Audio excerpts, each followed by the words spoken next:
Knights of Fulcrum. I am your host, Gilbert. I love it. I love your reaction right there, Harrison. He said it. He said it. He said the thing.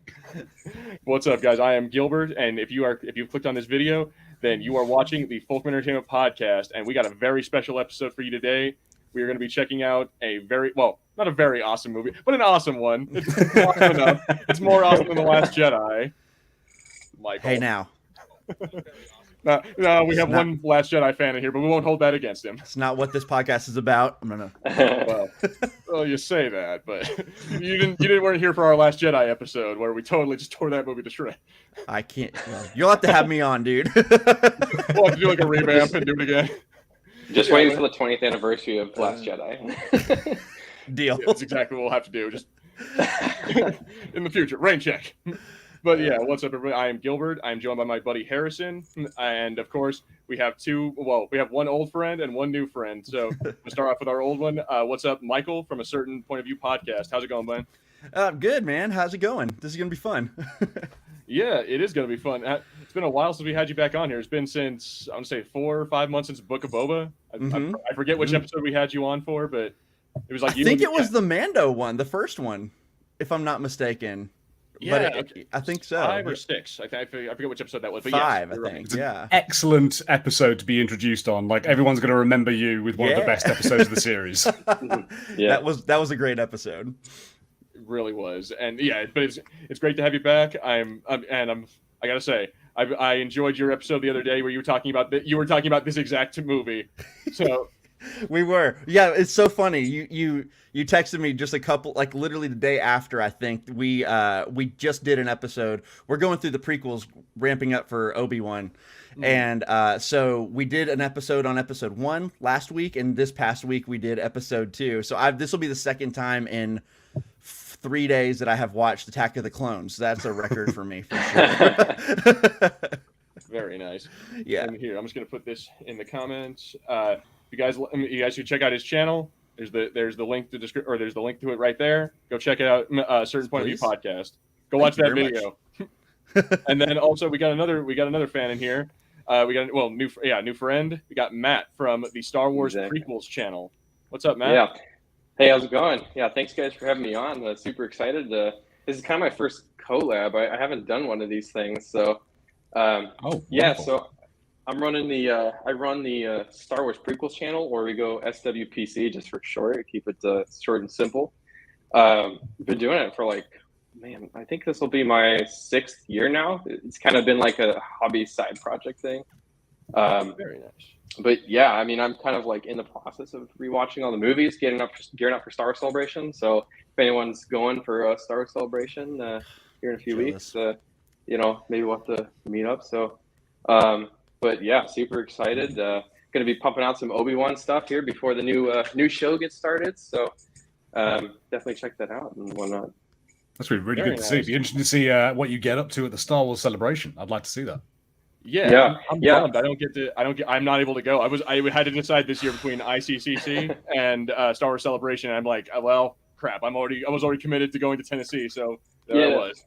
Fortunately, so I just moved out to Southern California last year. So I saw that it was like, oh, it's gonna be Anaheim. I was like, I have to go. I almost went to the one in Chicago, but I had some school commitments and stuff like that get in the way. So I was like, man, I definitely have to go this year. So especially with the COVID pause and that's everything, my goal. Maybe not this year, but next year. Like my goal is to hit Star Wars Celebration.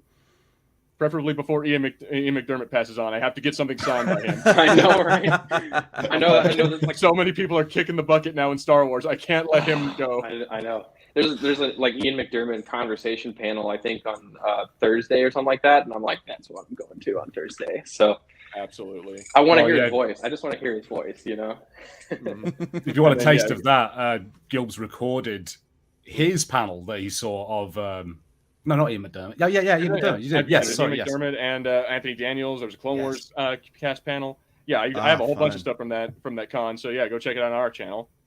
And and if you guys want to see the Star Wars Prequels channel, right there, a link in the description. Go check, or link it right here in the comments. Go check it out, and then come right back over here because we're gonna be watching an awesome movie, as I said. So here, let's go ahead and talk about this real quick. Just a little initial thoughts on like after 20 years, which, oh my God, how old do you feel now knowing that this movie is 20 years old? I was 8 years old when this movie came out. Oh my gosh. I guess I was 13. Hey, I was 10. I'll do you Oh one my better. gosh, I was man. 6, so I was 6. Ooh. I barely remember. I'm the old guy.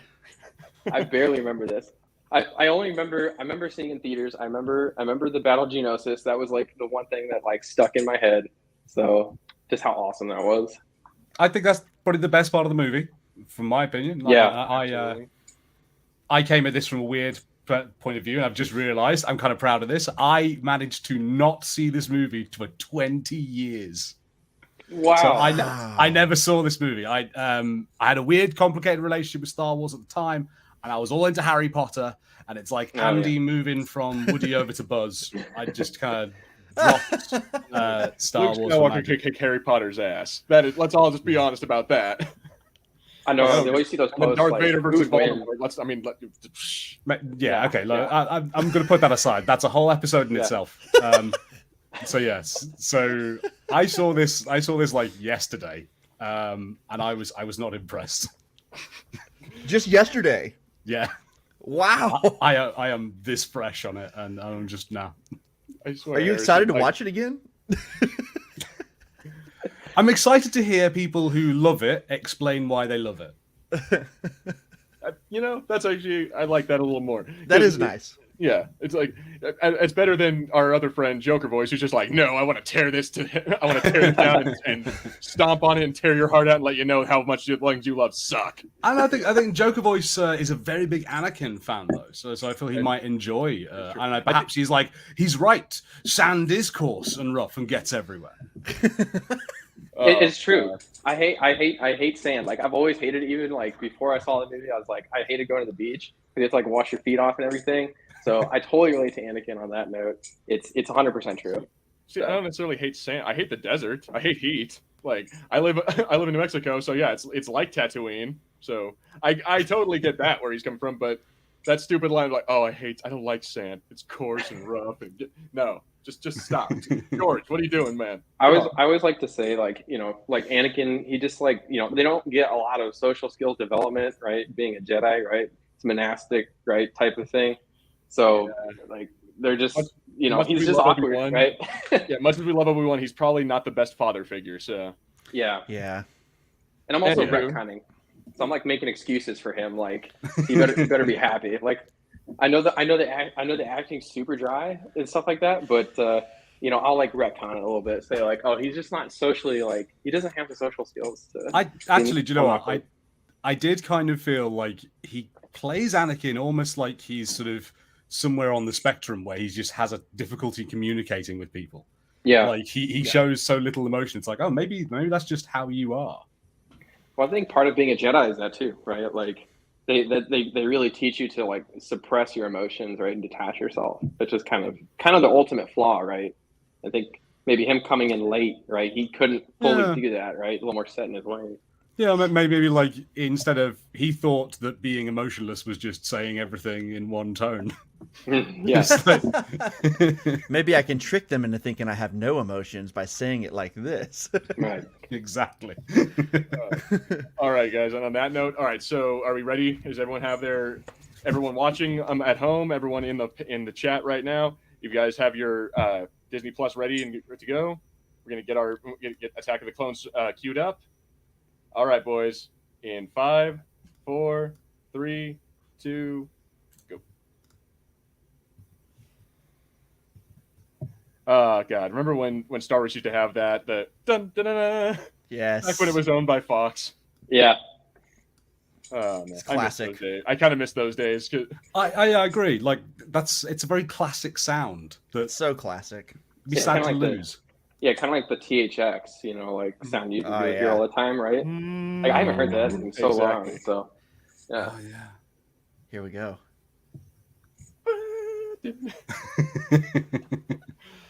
I love that sound. It's great. See, now Harrison, you got to admit, I know you don't like when people cheer, but when everyone cheers when that happened, like when the song starts and everyone starts clapping and going like getting happy, you got to be happy about that. Come on. No one does that. Everyone. No one does that here. Everyone does that. No. Everyone does it here. It's amazing to see like The Force Awakens in theaters over here when that started. Dude, was insane.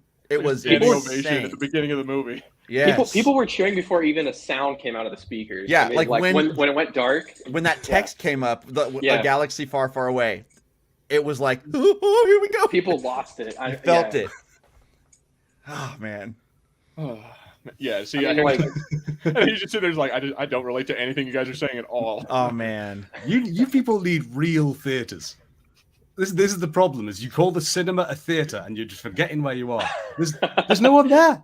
There's no one there. There's a projectionist at best. We're there, damn it. There's some dude scraping popcorn off. That's who you're applauding. We call them both theaters over here. It's all the theater. You sit down in a dark room watching a show, it's a theater. Darling, it must be the theater. Theater. So I just want to say, I really love this shot. Like, usually Star Wars movies will have like the thing where they go down on the planet. I like how this one goes up and then has them like flip upside down. I literally like inverts you, yeah. I kind of miss Tom Kane's voice. I kind of want it to be right here. Yeah. The galaxy at war. Yeah. One thing I like. Oh, sorry. No, go ahead. Yeah. I love one thing I've always loved about the prequels is I think some of the design is good, and I love the Naboo like guards design of their costumes. I've always thought it was super cool. That like little dark, almost burgundy leather look. Yeah, so cool. They look super cool. Honestly, Naboo as a whole is just really awesome. I would love to live there. Naboo looks cool if you like art, if you like a vacation spot, if you are an artist or a creative type, absolutely. But I mean, as far as like I like how their security looks like they're going to a party. Like they're all dressed in leather. They have like all ceremonial. I'm like, dude, where's your body armor? Like, I think like ships, they're all like beautifully crafted. I'm like, I love the architecture of Naboo, but I'm like, bro, there's no way that's a good military ship. Well, especially like you think about like the stuff we saw in the original trilogy, right? It's a lot. It's kind of like more like gritty design, right? Like it's not as like smooth and like elegant as like the Naboo starfighters and the Nubian ships and stuff like that. You know, it's like it's like totally different. You know. Yeah. If this was made today, people would be complaining about it like they complained about the Vespas. That doesn't look like it belongs on Coruscant. Oh my gosh. No. I remember watching this particular scene and like it just kind of like totally surprised me. It took me by surprise. I remember the first time. So I was like, "What? There's an explosion." So is she gone? It for me too. But I think what surprised me more is this like the fact that we went from 1999 to 2002, and suddenly like she's a senator now. There's Count Dooku is involved, and that all this stuff. I'm like, wait, did I miss something in the last movie? Yeah. Like as a small child, I was like, wait, what? Yeah. It was confusing for me as a child as well. Yeah, I'd say it's confusing as an adult. I think like as a kid, it was kind of like, oh yeah, it was a little confusing, and you know, but there's like, I at least had enough of understanding I could enjoy it, and then when I came back to watch these movies more as I got like older, I like started to understand it a little better, and it almost kind of like ages well because you can like you know interpret it differently at different ages, right? Yeah, they go into the whole like, you know, they explain pretty much exactly what happens as far as her becoming a senator and not running for another term or whatever because everybody wanted her to. Yeah, they wanted to amend the Constitution. It's just like initially, I like how it takes like halfway through the movie for us to get to that dialogue of, oh, the Queen didn't want me to, or they wanted me to serve in the Senate or keep. I'm like, you know, all of that. I'm just like, you know, I get it, but if you're aiming these towards children, like you're kind of messing up, George. Yeah. Like saying, let's say it's a queen, but it does not function in any way like any queen does. Also, Ethan Neeson, hey, what's up, Ethan? Hello, Ethan. Joining in. Hey, it's going. No, yeah. Mace Windu's really bothered. No. They really waste their Samuel L. Jackson in this movie. He's hardly in it, man. It's true. I mean, they kind of wasted him in like his biggest thing is in episode 3, but like the first two movies, they kind of waste his like he sits there and the most of the things is They waste kind of everyone in this. Like it shocked me how little Christopher Lee is in this movie. Mm-hmm. Yeah, he didn't come into the third act. And it's pretty like, much. Again, right? he's just like, because I remember seeing him, I was like, oh, so there must be some sort of thing about how like he's pretending not to be a Sith. But then just like at the end, there's like, I'm a Sith, by the way.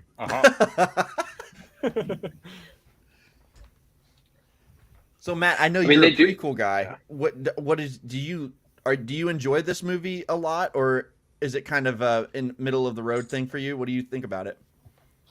So Attack of the Clones was one of those movies when I was a kid, I would say between The Phantom Menace, Revenge of the Sith, Attack of the Clones. Attack of the Clones was my least favorite. Like I didn't really enjoy it. You know, I thought it was kind of like more what do they call it? Like it's like fluff content, you know, like a filler, like a little bit filler. But it was actually kind of when I went back and rewatched it as an adult, which is actually where I really got into Star Wars, was like I was like 15, and I went and rewatched all the movies, and then I caught all these new things, right?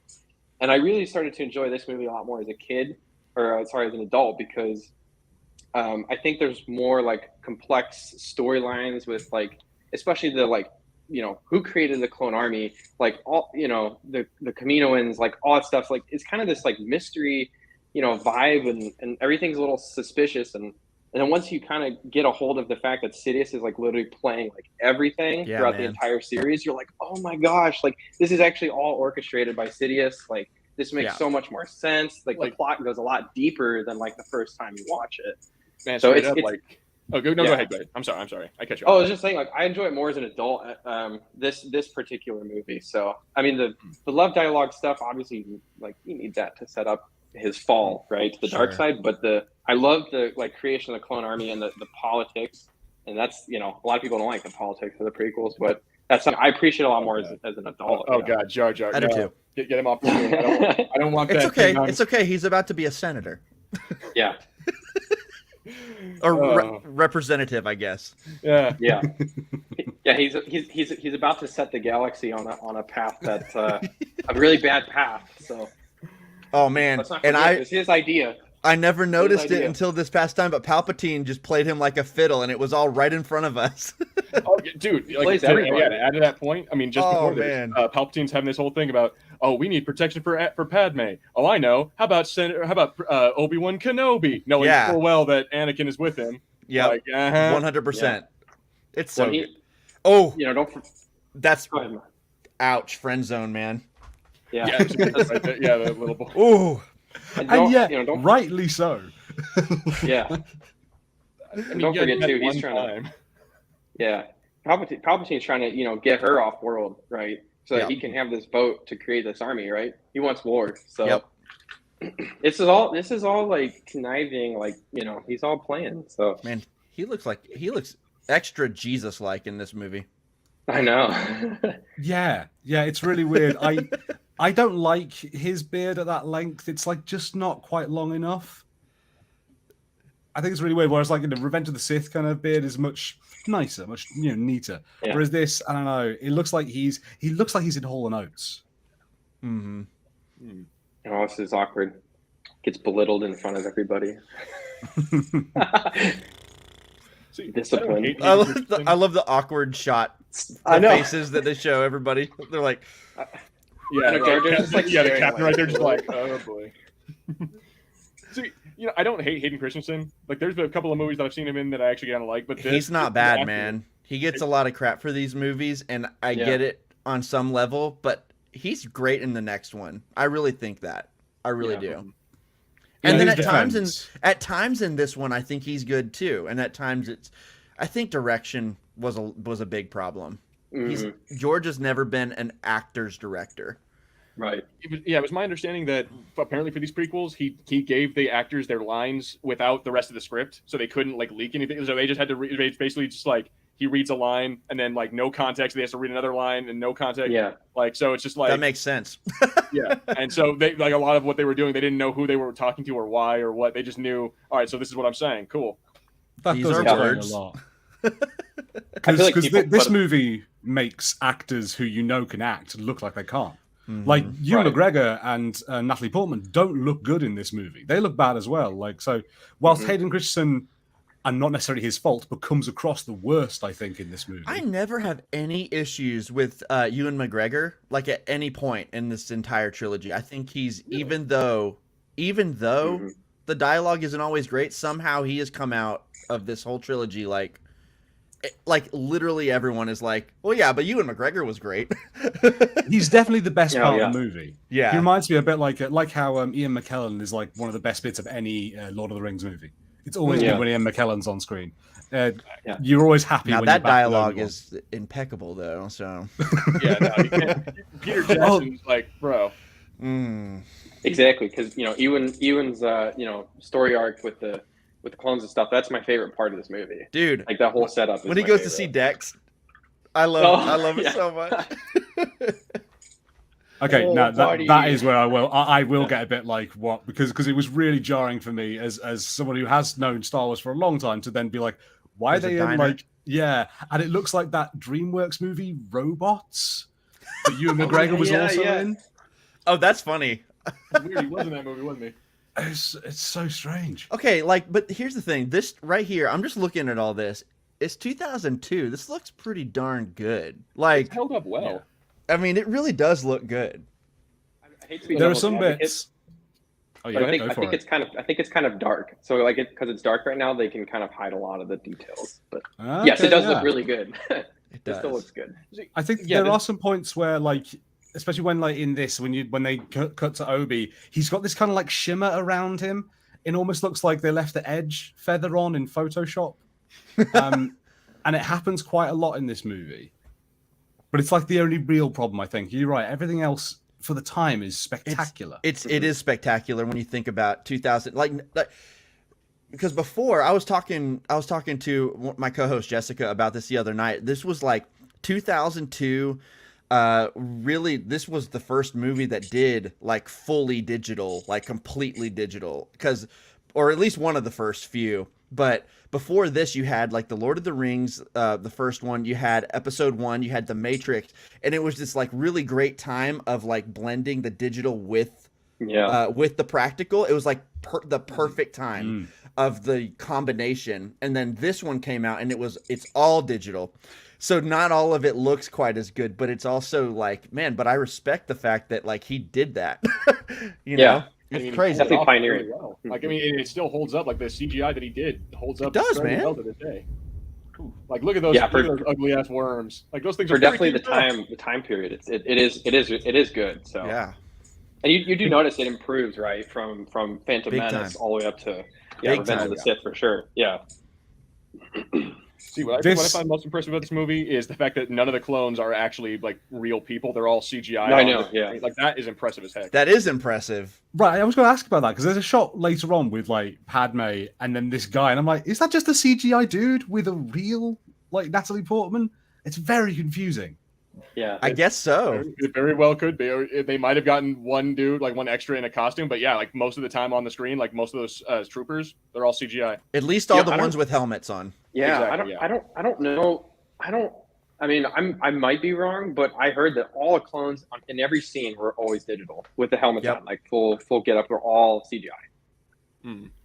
This scene's pretty great. I'm not gonna lie. Yeah, the chase scene I don't know. Awesome. Oh, the chase scene's pretty good. I sensed it too is one of the worst bits of storytelling I've ever seen in my life. Yeah, it's like he stops talking mid sentence, runs in. I sense it too. Like if you sensed it, why didn't you stop? Why didn't you run? Yeah. I think this movie does a really good job too of introducing like the criminal underworld, like in Coruscant and like Coruscant depths. Like, I mean, this is really the first movie where they kind of go into the lower city, right? Yeah. Like let's not forget these are all like noble people and then like monks like with swords, like. We don't go down into like the lower depths and stuff, right? Yeah. I think I completely agree. I find it's one of the things that's made it a little bit harder for me to enjoy this. I think probably because a bit older, a bit more cynical. So seeing more kind of noble people, I'm like, screw these rich guys. Tear down the ruling classes, man. Is that Sebulba's uncle or something? That's racist. Shame on you. That's space racist. That's space racist. We don't all know each other. The It's thing like, that he did the same look. It was like the same shot. He just looked different. And he said poodoo. Yeah. That's like asking if that Ronin at the beginning of the movie is related to Greedo. So, actually, I bet he knows him. Like watching the Clone Wars, like random characters who shouldn't be there just like randomly show up and just like, oh hey, apparently they do know each other. Cool. I love this. He's just falling. Yeah. Great. He's totally calm. He's like, oh, I'm cool. He's just so calm. He's not moving at all. Yeah, he's just I like, mean, he's like, I'm fine. I'll grab something. I'll figure Couldn't this find out. a speeder I liked. Yeah. I love their band. Like they have some real good banter in this movie. They do. Like between this movie even and Revenge of the Sith, it's like a little different. Revenge of the Sith, like Anakin's more mature, and they're like you could tell that they've been like fighting side by side for a while. Oh, they have. But in this movie, it's like a little more sassy, and it's just hilarious. I can't stand it. This is where I'm like Obi-Wan Kenobi. I'm like, why have you not gone? What are you doing? You're my student. Shut up. Listen to what I tell you. Yeah, well, that's easy for you to say. You don't have to deal with Anakin every day. Right. I think like Anakin is like so much. If I was a Jedi Master, I would have failed Anakin a while ago. I'd been like, no, get out of here. Yeah. Especially given like I would have gone like, nah, like Liam Neeson was wrong. Like, Yoda was right. Get out. Liam Neeson was wrong. He definitely like Obi-Wan. Definitely takes Qui-Gon's like mission for him, right, to train Anakin like very seriously though. Like he's almost like being like overly strict dad to like a teenager. Like that's I mean, well, that's literally what it is. I mean, he takes it very seriously. So. He's trying to take the place of Qui-Gon, and he's doing. Anakin needs a father figure. I think he's trying too hard. Yeah, he is. I think he is trying too hard. He's definitely. I think they show pretty clearly too. Like Anakin views him as a father, but Obi-Wan views him as a little brother, and it's just kind of this like they're not in sync on that. And I think the dynamic kind of shows that pretty clearly. I think when they go to Revenge of the Sith. Yeah, when they go to Revenge of the Sith, you do kind of see like, oh yeah, they've got that chemistry. Oh, right. They feel like brothers in that one. Yeah, at that point. For like sure. Obviously, fighting alongside the Clone Wars, right? You see, you can definitely like tell like they've had to develop that camaraderie, right? Yeah. They're almost like synergy, right? They're almost like know what each other's gonna do. Yep. Yeah. Oh, there's so much good about Revenge of the Sith. Yeah. Except when Obi-Wan almost cuts his head off or whatever. He jumps down from the elevator. It's like, oh yeah. Oh, it's you. It's a shortcut, I think. I think this is weird to me. This whole thing didn't really make much sense. No, I kind of appreciate that he still does like that. So, because in the first movie, in episode 1, he has his he does the whole like, "Are you an angel?" They live on the moons. I think it's moons of Viego. I think. So I kind of appreciate how they're doing that. Still, he has that character trait of like, "Oh, this is a shortcut." I think. I appreciate that. I didn't like Jake Lloyd, but you know what? Well, here's the thing. He was right though. He's just like he's on top. He's way higher because he's about to jump off. Which doesn't make any sense. He turns left and then suddenly he's below them. And then... I love it. That's so good. If you think, I hate it when he does that. If you think about it too, right? Basically, literally up until like he gets like Anakin and Padme get sent to the execution arena, right? Anakin's just kind of messing up this whole movie. Like he's just like stumbling along, right? Yeah, he's dreadful. If the boy would just do what he was told, and again, he's awkward. He's messing up. Yeah, I think you're all correct to say that like that's sort of natural for him. It's the fact that like none of his bosses are going, oh, we shouldn't give him responsibility. He's just not ready for it. See, I'll admit to that. Like Yoda senses what he does to the Tuskens and doesn't say a word to him. Yeah. Good point. Yeah, that seems like an important thread to follow up on there, George. Hey, Skywalker, I felt like this disturbance in the Force about you. You want to tell me about that? What happened? No, it's all good. Any side trips you got going on there? Oh, vacation to Naboo? No problem. Yeah. It's interesting. We spoke in another live stream about. I love that, by the way. He just catches it, sets it in the front seat. Sorry, go ahead. We were talking about which one was it? Was it Last Jedi, where they are going on about Luke almost trying to kill Ben because he saw some dark side of him. And it's like, if you applied that logic to what Yoda experiences here. Right. Dude, straight up. Imagine if Yoda just like comes to him and just like bzzz, and just starts chopping his head. Like, dude. I'm just going to say we did an episode on that whole thing on our podcast feed if y'all want to go listen. But he did not attempt to kill him. That's not what happened. No, he lit the lightsaber, but I mean, it was all it would have taken was one quick. But he didn't. That's not what happened. You're right. That's not what happened. That's not what Ben thinks. Yeah. Well, exactly. That's definitely a consequence. But I could go on and on about that. Oh man. Like the fact that he loses his lightsaber all the time and then destroys his lightsaber all the time. And I'm like, dude, this is like a whole thing. We're Jedi. We have lightsabers. Yeah. You really have to take care of it this time. He's just showing he's still a Padawan making mistakes. So it's kind of a mess. Yeah, that's my question here is this: is that if once he breaks his lightsaber, does that mean he has to go back to Ilum and do a whole another quest to get another crystal, or can he just build another one? Oh, and you know, whoever takes him to Ilum, whatever Jedi Master takes him to Ilum, is gonna be so mad, and he's like, "Oh, you again? Just hurry up."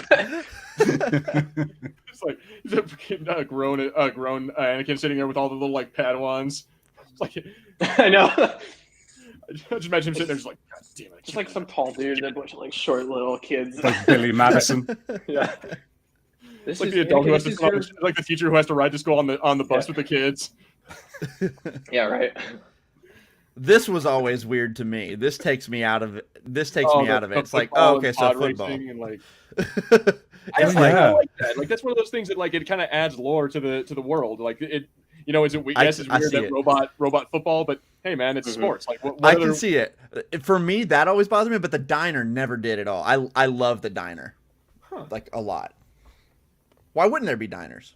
I mean, I guess that's. I think my problem was that it's a '50s diner. Is that the chick walks up, like, she's talking like she's from like New York or some such. You got to go get a blue. You want to buy some death sticks? You want to buy some death sticks? Yeah. I know this is George Lucas's like no smoking propaganda type of thing. He put that line in there just to show that he's like very much anti-smoking. Don't do drugs, kids. Yep, exactly. I like that. I also love like the sort of implication that kind of like Jedi mind trick is kind of like Obi-Wan's speciality. It's like his thing. Like I can just handle that whenever I want. He's just like, nope. I just want he doesn't even have to do it too. Like he doesn't even have to tell him to go home and rethink his life. He's just like, I'm just like go home, like go away. but yeah, let me tell you, I wish I could do that. Just like walk. It's like, hey man, what's up? You want to go away from me? Yeah, exactly. Have you seen or read Preacher? I've seen some of the show. I haven't read any of it. The word of God power, man. That's kind of always what I wanted. Just like anyone does whatever you say. Best line of dialogue. Also, Jedi when he chopped her arm off. I love how that was Anthony Daniels. Like what happened? When he chopped her arm off? There's an old dude in the bar who like he looks back for a second. That's Anthony. Oh Daniels. yeah, you can see him there. Yeah. Oh man, okay. Yeah. I missed that. And I'm also certain. I think that there's a pink Twi'lek in there. I think that's George Lucas's daughter. Like, okay. Weird little like trivia knowledge that I know. Yeah, my best is in the Hunter called in there. Ooh, cold. Just took her out like it was nothing. Django's a BA. Like they did a good job with him. I feel like Django's great. Love Django is pretty good in this. I'm sad that I didn't realize that Django dies in this movie, and I was like, I was hoping I'd get more of him. Yeah, he's really cool. Yeah, and Mace Windu just like, yeah. Which is sad because like the whole fight between Obi-Wan and Django that's coming up on Kamino is so good. It's so good. Really Starfighter chase is just like, oh, dude, such an icon. The sound. Yeah. He did the Star thing. Wars always does sounds right. They always do the sound. Always. Did y'all watch that special they released on May the 4th? Which one? They did. It was Apple did it. It was basically like sort of an Apple commercial, but really they went into Skywalker. Oh no, they went into Skywalker what? Oh no. I think Lucasfilm they just censored him. So they got him. Unfortunately, Michael, if you can hear us, you might need to jump out and jump back in, because we can't see or hear you anymore. You're resetting your Wi-Fi router. Exactly. I think I mean, like, to his point, like, yeah, Skywalker sounds like, I mean, if you go like watch other movies too, like Transformers, like regardless of what you think about the plot, you know, if it's bad or not, like the sound effects are just like top notch, right? And you just see like Skywalker sounds is always seems to be involved in those movies where you got these really good sound effects. Do you guys get tired of the screams? Because it's like there's a couple. There's the Wilhelm scream and a couple of other screams that, like, when I hear them these days, I'm like, ugh, I'm done. Yeah, no, the Wilhelm scream I definitely am getting tired of. You hear that in every Star Wars movie. There's one in this. Joke. Yeah. There's one in this is like the one that's like, oh, it's just that, and it's like every like stormtrooper does it. Yeah. Go ahead. Yeah. I was saying, I think the Wilhelm scream, like they just put that in there, and like it's kind of just an Easter egg. I'm pretty sure that's why they're just putting it in there for. Yeah, I'm sure it is at this point, but I'm just like, it's one of those things that's like so overdone that I'm like, I could do without it for once. Can't take it seriously, yeah. Yeah, it's hard for any movie to do these. Is oh my god, sorry, this scene here where Yoda and Obi-Wan and Mace Windu are walking at the most uncomfortable pace possible. Look at how long this bridge is that they're going down. It's I know. 3 hours. They need a moving walkway anyway. Oh yeah, Travelator. Yeah. Yeah. Okay, so it is a super long hallway. Yeah, I just got a message. It looks like he dropped out just because like his what's it called? His power went off, so he's gonna try to jump back in with us. Okay. But at any rate, go ahead. Does anyone stop Anakin and say, Anakin, you were spending too much time in Senator Amidala's apartment. What are you doing? Yeah.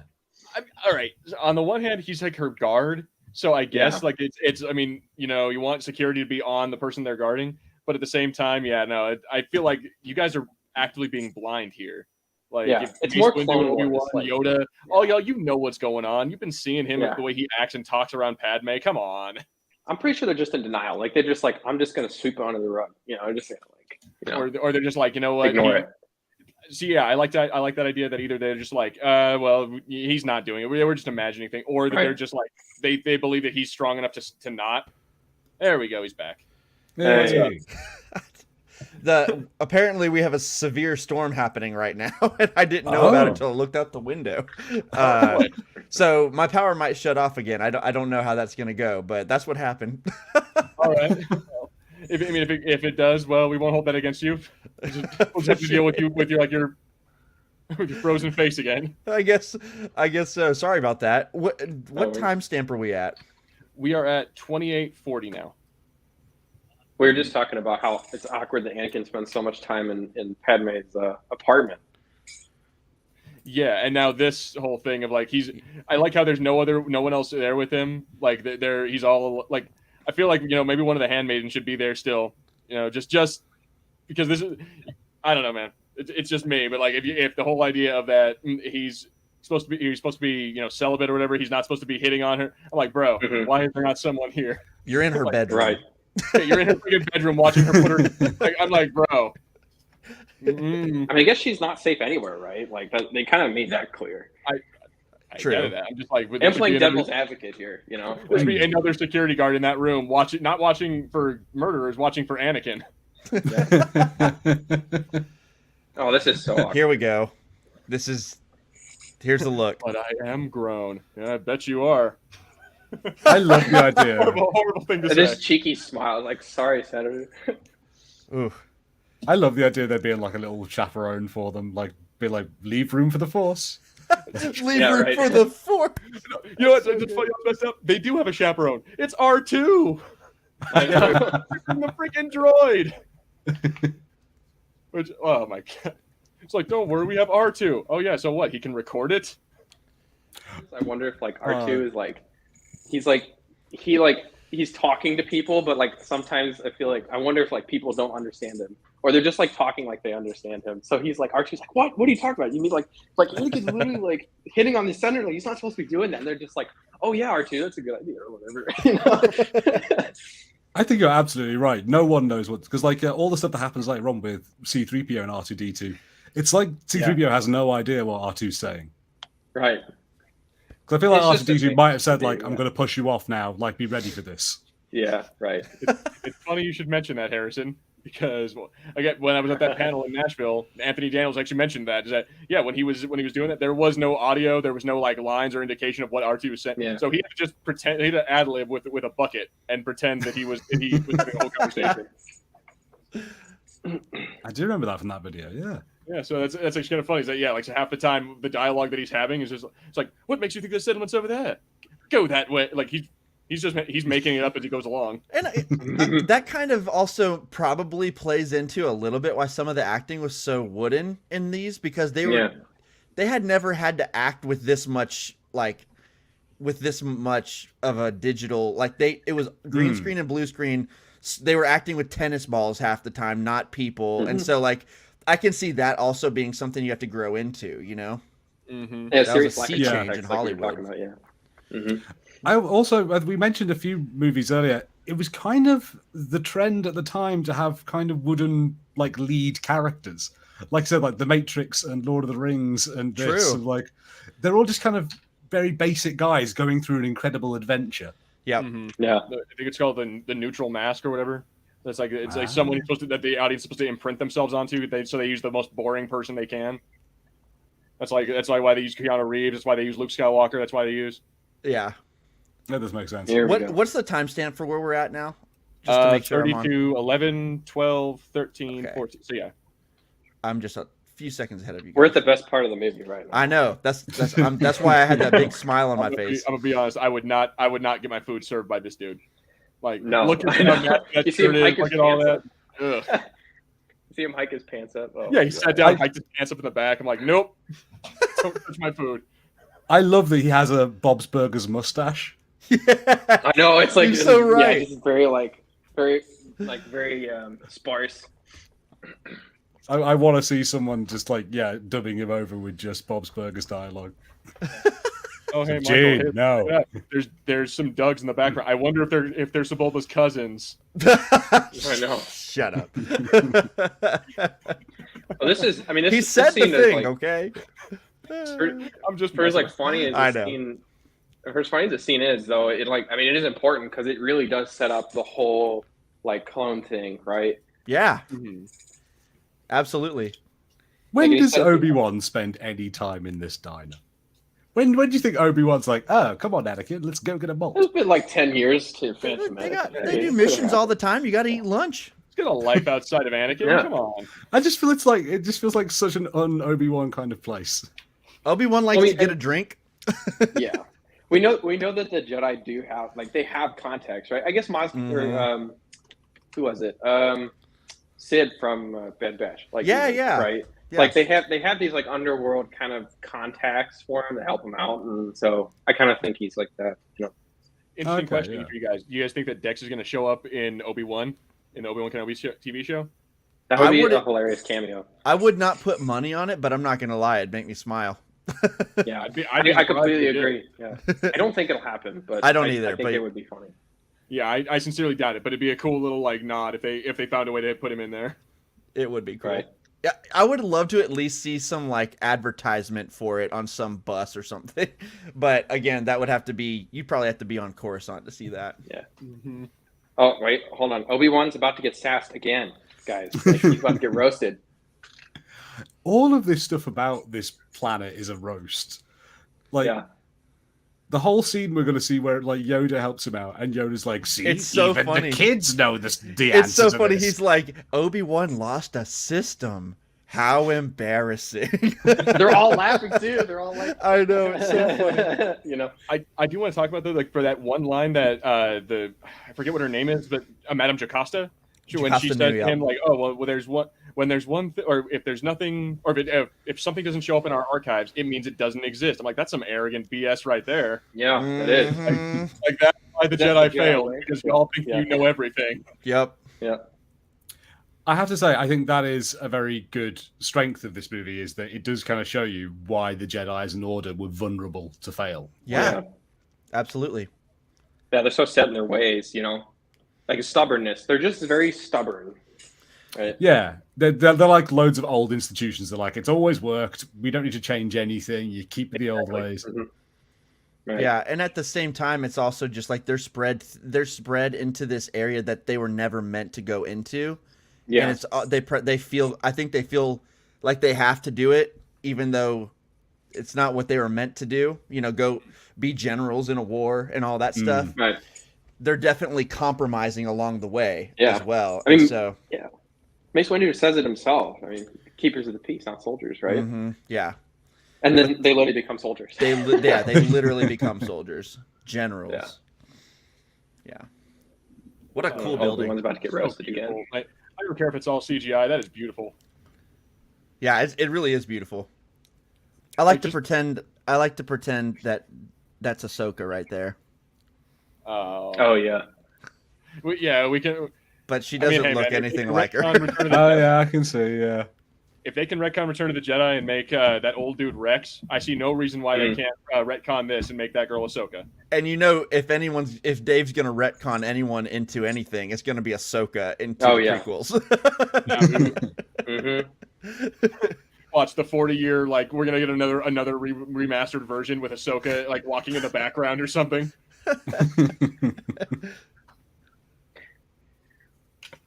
Clear your minds.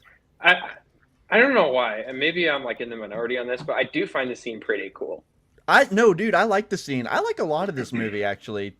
There's parts of it that I can't help but go, but there's also like I genuinely love the world building and all this stuff in the temple. I find a lot of this fascinating where Obi-Wan is like Detective Obi-Wan sleuthing around, and I love all this, man. The mystery side of things. Yeah, it's like a crime. Thank you. Yeah, it's like a crime solver. Yeah, I actually find it's funny. Y'all said the action in the last part of the movie is like really great. I actually get a little bored in that part. It goes on for so long, and it's not like the thing about like Helm's Deep in Lord of the Rings. That's like a third of the movie essentially, and it's never boring ever because it's so character focused.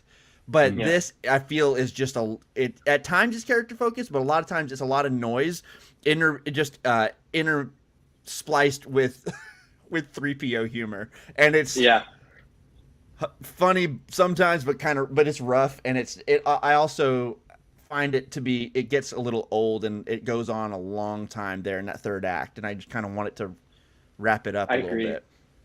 I agree. I find this stuff way more interesting. Yeah, the second act of this movie is definitely the more like complex part of the plot. Yeah, for sure.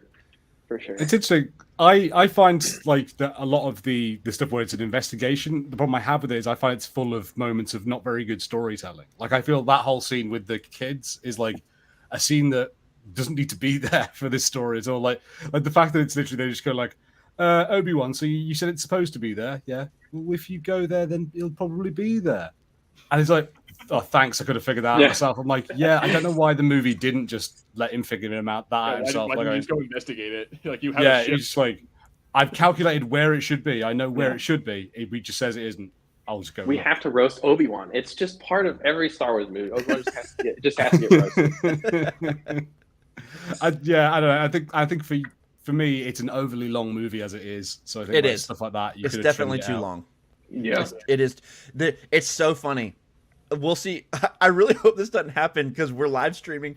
But literally every time I try to watch this movie, between the second and third acts, I start to get sleepy. It happens like every single time without fail. So we'll see what happens this time. I always get a little disappointed when they cut back to Anakin and Padme. Yep. It's always like, oh man, I want more Obi-Wan and Kamino and all that stuff. I love the stuff on Tatooine. It's really emotional. But then after that part, when they start headed to Geonosis, all of that. Oh yeah. It's when Count Dooku is just monologuing and telling Obi-Wan the plot and like all this stuff. During that part, I'm just like, all right, time to move it on. Let's move it along here. I mean, go ahead. Oh, I was saying, besides the part where like Dooku literally spoils the whole thing for Obi-Wan, and Obi-Wan's like, ha, you idiot, like no way, like that. Yeah, it's pretty like it doesn't add much of value. I feel like. Yeah. Besides showing that Anakin messes up. Yeah. Everything, you know. Yeah. That's actually a good point. Yeah, I didn't think about that, but yeah, it's been a while since I've seen this movie. But he did say that, doesn't he? He walks up to Obi-Wan. He's like, "What if I told you the entire Senate is under the control of a Sith Lord?" Yeah. I'm like, dude, he spoils the entire thing for you. Yeah, he and does. You say nothing to nothing to the council, nothing to Yoda, nothing to any. Like, bro. Okay, I'm glad you guys Isn't like a mentioned little that. suspicious. Yeah. I thought I'd misunderstood that. I thought, like, because I'm not a very good Star Wars fan, like there was some lore I didn't know, which explained why Obi-Wan couldn't tell them. Oh. I love this the Delta 7 Jedi Starfighter. It's so cool. It is really cool. So we got a comment from Sparky Kills One, and he says to say that Anakin and Padme have chemistry in the second film is like saying one plastic chair on top of another. Yeah, it's like stacking one plastic chair stacked on top of another plastic chair with faces drawn on them is a hot love sequence. Reminds me of something Yahtzee said. Yeah, it's a little better than that. I mean, I don't know. I mean, I if I'm going to be honest, I don't think that part in like the field is all that bad. I mean, it could be worse. Dude, I agree. That's awkward flirting. That is decent chemistry. That's life, man. It's I'm not sure with that. Mostly because like Anakin is like just isn't very nice with Padme. He's like kind of like horrible a lot of the time. And yeah, definitely come. I'm just talking in general. He comes on way too strong and is a bit weird with her when she's like, "I don't want to do this." But yeah, when they're in that like flowery field, she's telling about like her ex-boyfriend. He's all getting jealous. I'm like, yeah, no, I've been in that situation before. and then he tells her like he wants to conquer the world or the galaxy. It's like, well, it's like dictator, one person. Maybe not that. But yeah, it's like, oh, drop that hint. Yeah, have a dictatorship, and it's like, yeah, no, that goes a little weird, but never mind that part. Oh, okay, I love this part. Yeah, you were right. It looks just like Minority Report. I told you, right? And like iRobot. Yeah. iRobot, yeah, that really reminds me of that. Yeah. Well, I thought that there was a Camino like on the Jedi Council at one point. Is that a different species? Oh, I know who you're thinking of, but I can't remember his name. The guy with the long neck, and he'd be like this. Yeah, I must have because when Obi-Wan's like, I never heard of Camino, I was like, oh, I thought there was literally a Camino like on the Jedi Council in Phantom Menace. I can't remember his name, but I don't think. He was a throwaway Jedi. Yeah, I'll try and it's not Yaddle. That's the girl of Yoda's species. Right. I'm trying to. Come on, I'm looking as well. Sparky Kills One. I just want to say, hey, thanks for turning up. I recognize you from our audiobooks. Thanks for hanging out on the live stream with us. Nice. Okay, here. By the way, I love what the Bad Batch did with this stuff with Camino. It was really cool. So, okay, apparently it's called Yarael Poof. And it's yeah. It's a great Quirmian? A Quirmian? Jedi Master Poof. I couldn't say that seriously. Like if I were a Padawan, it's like Master Poof. Like, it's good to see Master Poof. Like, oh god. Yeah. The Sith have long feared the legendary Jedi Master Poof. That's why I'm here. Yeah. This is good. This is the good meat of this whole thing. Yeah, right? dude, this is so. I love this stuff. Oh, here we go. I mean, and we cut back to this. I guess he's just playing it cool, whatever, because it's like, it's like we're on schedule.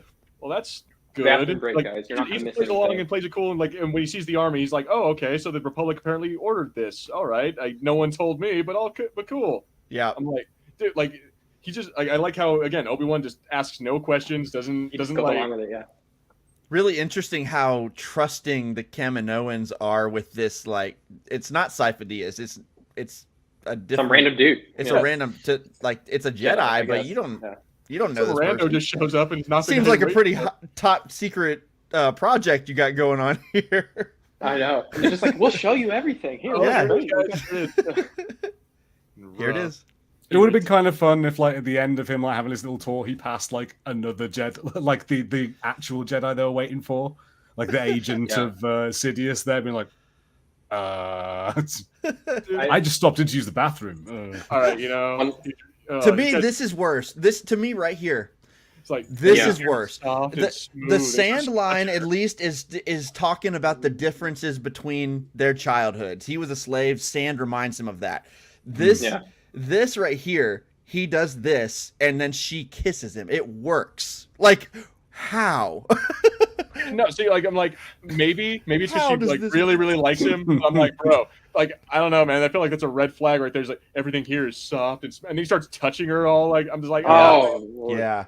The only way it works is that she's like one of those chicks who writes the serial killers. She is looking for a bad relationship. Yeah. wow. I think she just thinks he's hot and just like roll with it, you know. I do Like, think I that overlooked there's a little bit of like she's you know, she's uptown girl. You know, she's roughing it a bit with this guy and doesn't, you know, she's going to tell her daddy that I love him and I don't care. Yeah. I don't care what you say, Daddy. This stuff is so good. I love this. This is cool. Talk about like all the of clones. this is so cool. Yeah.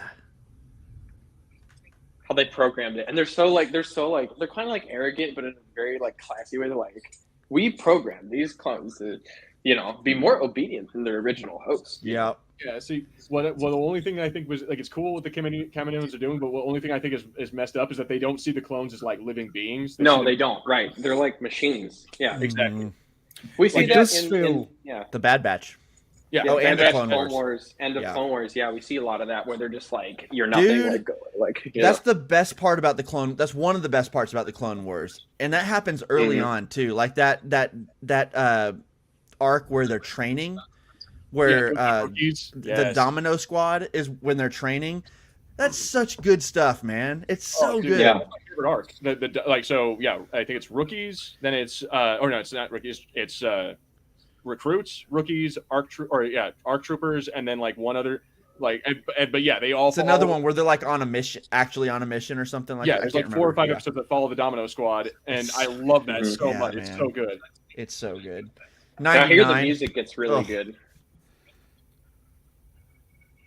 This is where we can see all the, yes. It looks like a lot of these guys, even without helmets on, are still CGI troopers. This is good stuff right here. Here we go. Which also, I love the foreshadowing here that you just know that these are all going to become like the stormtroopers. Yep. Yeah. Oh man. Oh, it's so good, and they just look so intimidating. How good does that look too? Like, that looks really really good. Yeah, fantastic. The background of this scene looks fantastic. Yeah, that's beautiful. Like I'm pretty sure that's all fake, but yeah, that is beautiful.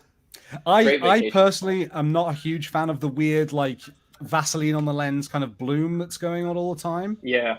I think it's a bit much. Could have been turned down a bit, but that's my main complaint. Yeah. Everything else, the design, the stuff they're pulling off is incredible. Yeah.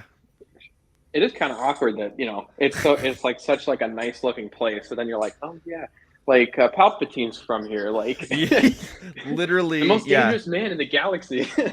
You know, doesn't matter where you're from. Mm-hmm. Yikes! Power just flickered. I really hope I don't get kicked off again.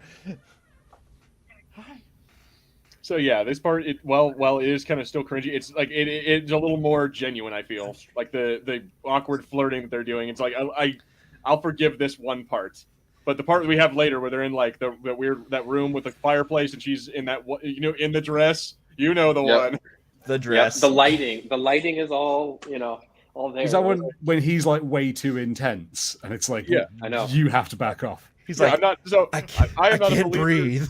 I am absolutely not a believer in like the idea that women are asking for it, but I do believe this: they know what they're doing, and she knows exactly what she she's knows doing. what she's wearing. She knows what she's wearing. She knows how it's going to make him react. Come on. I think she's like in denial. She's like, I don't like this guy. Like she does, like really doesn't. She just can't accept it. You know. This is where Anakin rides a giant tick. Oh yeah, that's weird. Thank God that wasn't just me. Other people noticed it. It is. No, definitely. And they're very fast. I feel like. Yeah. What the hell kind of creature is this? I feel like this is where the like green screen fails a little. Oh. I promise this is my last joke about this, but at least we didn't get to see him like do this weird thing where he like milks it and drinks the green milk from it. Oh. I swear, I promise, it's my last joke about Last Jedi. You can joke all you want, man. It's not going to change my love. I think I always thought like breaking off for a second. I always thought that scene was like where Luke was just like trying to like get ready to go away. Absolutely. Look at this lifestyle live. Go away. Star Wars has always had weird, man. Always. Yeah. That is like weird, and I love it. And it's gross, you can but it's see weird. how it was trying to like reflect how Yoda is so strange and off-putting when Luke first meets him. Yeah, I'm not sure it works the same way, but I can see what they were doing. Yeah. Fair enough. It was very kind of you. That was very nice of you. I'm trying to be a nicer fan. Oh, you're good, dude. So, we're getting close, guys. Daniel Logan. Daniel Logan. Tongwei! Tongwei's here. I don't know. I prefer Tamara Morrison as Boba Fett, but I mean, I know they had to get a younger guy, but like, I don't know. For kid actor, he does actually. I think. He's fine. Yeah. Hot take. I thought Jake Lloyd was fine. I had no major issues with Jake Lloyd. He was a kid. You gotta forgive him. Yeah, give him that he's 9. So and he portrayed the innocence of Anakin at that age, and he did a good job with it. It wasn't great all the time, but neither's Daniel Logan here. Yeah, that's true. I'll try spinning. That's a good trick. Whoa, yeah. I love this right here. The tension right here is so good. I know. Ooh. Always possibly. Yeah. This is very much like you say the cop moment. That bit of like I've caught you, but like I don't have the evidence. Right. I love watching this after I've seen him as Boba. It's really it's pretty cool. I'm watching it. I can hear his voice being like, "Look at my hair. Look at how good it was. Look at how young I look." That's pretty good. That's a pretty good Boba voice, dude. Thank you. I appreciated in Book of Boba Fett too those flashbacks that they had to like him like in this room, right, up against the glass watching his dad leave. Yep. You know. Yeah, this must be a terrible place to be a kid. Oh yeah, I don't know. Seriously. Well, again, living in a place where we don't get rain a whole lot, I don't know. I would love to have like this nonstop flooding, like rain for 40 days, 40 nights. It's only rain, and your only friends are people that look exactly like you, and they have the same DNA as you. But they're all like much older than you as well. Like, I mean, like, do they even really treat it like? Does he really even get treated like a kid? I mean, I don't know. Like, we don't get much of that Jango Boba interaction. But like, I kind of get the sense that he just like doesn't fully like be a father to him. You know what I mean? Goes on, like, his fathering is like taking him on jobs. Yeah, he's like you saw him in the ship in a little bit watching his dad like kill people, and he's like, At one point he starts like gunning. He starts getting on the gun and trying to shoot Obi-Wan too. So yeah, he's like better than a clone, but he's not like if it was like his child, right, biological child. It'd be cool to like see some stories like of like Boba kind of sneaking around the cloning facility, like the shenanigans he gets up to when he's just bored. Because like if you're like trained by Jango and you're just a bored kid, he must get into some real trouble. Yeah. Well, I really like what they did in Clone Wars with him, like, and how like after his dad died and he just like kind of fell into the bounty hunter ranks and like really did some BA stuff, Yeah. Agreed. Oh goodness, this pair. The CGI pair. Here we go. Here's the scene. Yeah. So I'm like, all right, this whole thing, like, you guys look at the room they're in, look at what she's wearing, and the time of night it is. Like, you know exactly what you're doing, lady. Come on. She's not wearing. Oh, right, okay. This one. Sorry, I was a bit behind you, and I was like, that costume wasn't that bad. But now I know it's yeah. Just ask George Lucas to write a tense love scene. Like you can tell Hayden Christensen is having a hard time just like as his normal self, with keeping her. I can't breathe. Oh my god. This is like so creepy. Like if I were her, I'd be like, that is weird, dude. Like no. Yeah. I don't know how she doesn't get put off by that, I'm haunted by the kiss. Especially, I think for me, it's weird as well when you go like the last time you saw this guy, he was a kid. It's all a bit strange. That never really feels weird to me, only because I don't know, the age gap is a little overstated, I think. I mean, I think and apparently I think she's supposed to be like 14, something like that, 14, 15. And he's he's 9. So like at this point, she's 24. He's 19, I think. Right? Is that right? Yes. Or is somewhere around there? Yeah. It's like not gross. It's not gross, but it's I agree with you on that. No, I think it's I don't know. I suppose maybe I couldn't say. I feel like I would feel awkward if like it's the last time I saw you. You were very sure. much Oh, I totally get that. That makes sense. Yeah. Yeah. It's like last time I saw you, you were literally 9. Yeah, right. Like, I think like we've all had like a cousin or something that we've had that we've gone, whoa, what happened to you? Like, Oh, you absolutely. used to like Transformers. Yeah. Yeah. Yeah, no. Good for you, Padme, standing up, and then you just give right in. Yeah. This does look like someone's failed adaptation of Game of Thrones. Yeah. Well, yeah, let's not forget, like, Star Wars is a space opera. If you Absolutely. go read the Wikipedia page, it says space opera. If you Absolutely. watch a daytime opera on TV in the middle of the afternoon on a Tuesday, all the love scenes that you're going to see are just as awkward. So. Totally. Oh, Yeah. this is better not than wrong. soap operas. Yeah. At least we're in space. Yeah, it's definitely right. a better budget. At least there's cool starfighter chase scenes still left to go. You know? Yeah, absolutely. If this movie had like a do-do-do-do, and where they all look at the camera all like after one of these reveals, I would definitely not have loved Star Wars nearly as much as I do. Like, what's gonna happen next week on this episode? Will me and Anakin get together? Will Obi-Wan finally figure? Yeah, no. Like, if it did that kind of stuff, I'd be out. I don't know. Sounds right up my alley. Like Star Wars Vision Season 2. Dude, I liked some of Visions. Some of Visions was really cool. Oh, it was awesome. Yeah. I like how Obi-Wan just goes over to like Jango's ship and is like, I'm gonna attack you now. Does that hood do anything? No, it's not. Not in that ring. That thing, dude, it's pouring. Those robes look like they just soak up all the water. Like, Yeah, all of it. Yeah. I'm not a fan of how much it looks like he's in a dressing gown like this whole time. It looks like he's picking up his newspaper in the morning. See, this also is like some of the very cool like mystery, like, you know, mystery stuff that we get in this movie. Yeah, I like it. He's finally reporting back to the council, right? Like, oh, we discovered this clone army, right? That was meant for the Republic, but like we don't want aliens. Like, yeah, you know.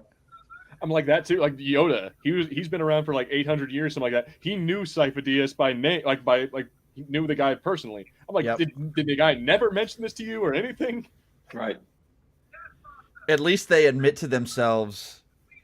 Is it right here that they're like, if they created this army behind our backs, then our ability to use the Force is diminished greatly, or something? I think like they said after he gets off. Okay. Yeah. They're like, oh, if we couldn't foresee this, like, there's something. And that's Sidious's aura, his dark side aura, right? They can't. It's clouding their judgment. Yeah. They can't foresee things, right? Absolutely. It's just more Sidious behind the scenes, right? Mm-hmm. This movie, like the prequel trilogy as a whole, is just like Sidious is such a masterful villain. Like, yeah, and I sense his presence. I sense his presence behind all of this stuff since I know what happens. Mm-hmm. Right. Like, when you know that he's the mastermind of all of this, and like you can kind of see all the little pieces falling into place and how he put him in there. What's funny is when I was a kid, I didn't know that was the Emperor at first. Yeah, I didn't either. Yeah. So I was just absolutely shocked in episode 3. I was so bugged because I don't know how or why, but like little like 8-year-old me watching at that time I was like 5 or 6, but watching episode 1, I'm like, that's the Emperor. Like that, like he comes up to Senator Madal. I'm like, that's the freaking Emperor right there. No, it's not. You're a child. You don't know. I was so stubborn. I was like, my cousin, before episode 3 came out, I was talking to my cousin. My cousin's like, dude, Palpatine's the Emperor. And he's like a year older than me. And I'm like, no, Palpatine's a good guy. Like, what are you talking about? There's no way. Yeah, that Palpatine's a good man. The first scene where you see like the hood, like you see the two like Viceroy Gunray talking to Palpatine, and he has the hood on, like that nose, man. You can see his face, it's his voice in the nose. You can tell that profile shot at Qui-Gon's funeral at the end. Yeah, exactly. Oh, that can't believe it. Gives it away right away. I can't believe I didn't notice it then.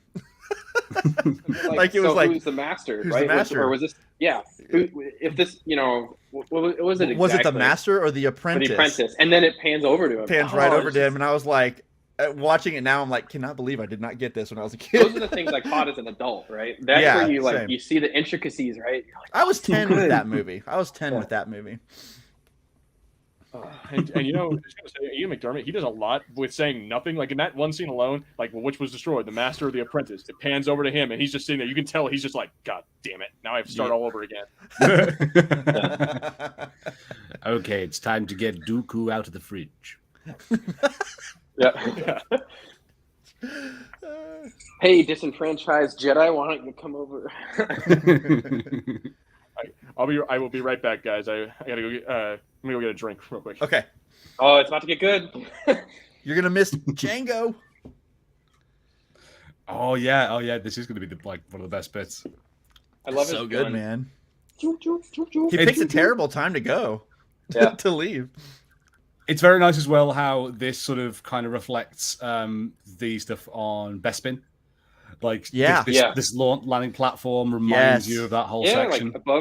Like above the clouds, like above the water, right? Absolutely. And the platforms are a similar kind of structure, those big wide flat open areas. Good call, dude. Right. I never really put that together. Yeah, I didn't either. Makes total sense. You're right. See, that's why it's good we have different perspectives since you just saw the movie recently, right? Yeah. I never caught on to this. So. It's a bit weird then when you have like Spider-Man Django. Spider-Man Django. Yeah. Oh, nice kick to the head. He's just watching. That I always Beskar. this is some solid melee, you know. Like That's great, close man. quarter. I love this. Do you know what? It's good you said Beskar because I was going to ask this. How do people feel about the kind of retroactive turning that armor into Beskar? Like, I love it. I don't feel like anything contradicts it all that much. Obviously whenever they switch to stormtroopers, it's clearly they clearly downgrade it to like make it cheaper and all that. You're muted, just so you know. There we go. There so we had a friend, Rachel, from the Rebel Roses podcast. She told us actually this is that apparently Boba originally his armor and Jango's as well was apparently supposed to be plasteel. Okay. It wasn't actually Beskar. So like they just randomly in Book of Boba they up and changed it. It's like, oh yeah, now it's Beskar or Beskar or whatever. Which makes sense to me. I think the only thing I had with this is just like when like Obi-Wan's kicking him in the face. Well, because is that different? It makes sense for it to be Beskar because he's Jango's a foundling. We found that out in The Mandalorian. Yeah, right. So, I absolutely agree. Yeah, I think it's just like for me when I was looking at this fight scene, I was going, so if that's supposed to be the hardest metal in the world, yeah. I think more I was just chuckling at the idea of Obi-Wan, like a bit like again another Lord of the Rings when Viggo Mortensen kicks that helmet. It's just like screaming because he broke his foot. Yeah. Oh, yeah. When he actually did break his foot. Hey, let's not forget he kicks Grievous too, and that would really hurt. Yep. Oh, dude, that's right. He kicks that thing. Which what do you think you're doing? Like you're kicking a metal bar with your leg. Like, Go Go ahead. I was saying I love the Slave One sound. Oh So, yeah. like just the sound of the ship, you know. I just built this the other night, by the way. Oh, very nice. It was a really fun build. I built it while binging almost the full. I rewatched the Book of Boba Fett. All of it. Nice. How did you find it on that? I would say it's a better binge. I liked it better watching it that quick. Yeah. But I still had my issues. Robert Rodriguez just is not my cup of tea as a director. I think the story is told in a strange way, structure throughout the season. Mm-hmm. But there's some like really good stuff in there. Whenever it is focused on Boba Fett and his Boba Fett and the Tuskens, that's my favorite stuff of the whole series. It's so good. Episode 2, if the whole show was like episode 2, it would be top tier Star Wars. Like that episode with the one with the nose lizard and the train sequence, and like it was primarily that episode was flashback with the Tuskens. Mm-hmm. I thought that episode was amazing, but the Mando episodes are still great. It's just kind of like odd, right? Yeah. But I still really enjoy them, and I like the finale a good bit. There's just some stuff in there that's just kind of not as great to me, but it's pretty good. Thinking of the finale, we just saw that weird rickshaw thing that the Mando was on in the finale. Yeah, that's true. I like how that's like just becoming like a I mean, obviously it was a thing back then, but I like how it's just become like a thing now in Book of Boba that's just normal on Tatooine is those little rickshaws with the droid. Oh yeah. His Watto with his little First World War helmet. Yeah. Clearly, Anakin has ruined his life. I like this. That on the pod race. This little reunion, so awkward. I love it. See, yeah, but I love that idea that Anakin being like sold is what made his business go wonders because like he can't fix the droids by himself. He needed a kid to do it. Yep. I really appreciated Book of Boba Fett, the bringing back the N1.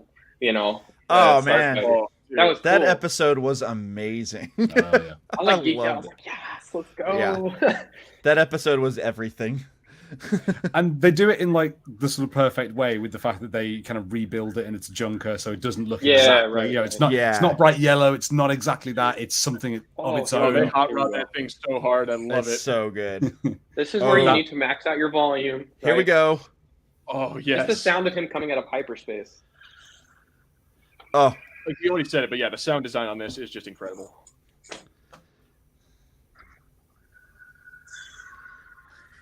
Oh, so cool. that little like fluctuation, like reverb, wah, wah, wah, wah, you know, so good.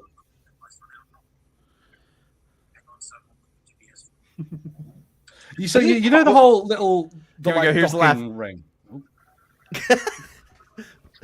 Oh, here we go. All right. Let's go. Here we go.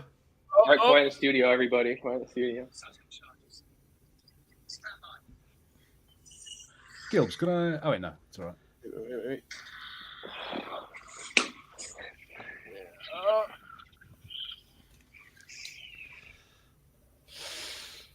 Oh, so good.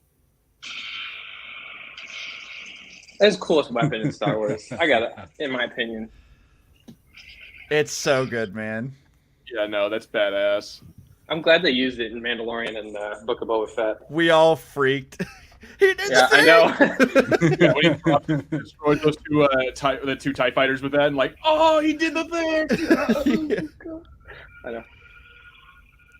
The sound design here, it's so good. And then when you hear the Slave One come out from over the asteroid,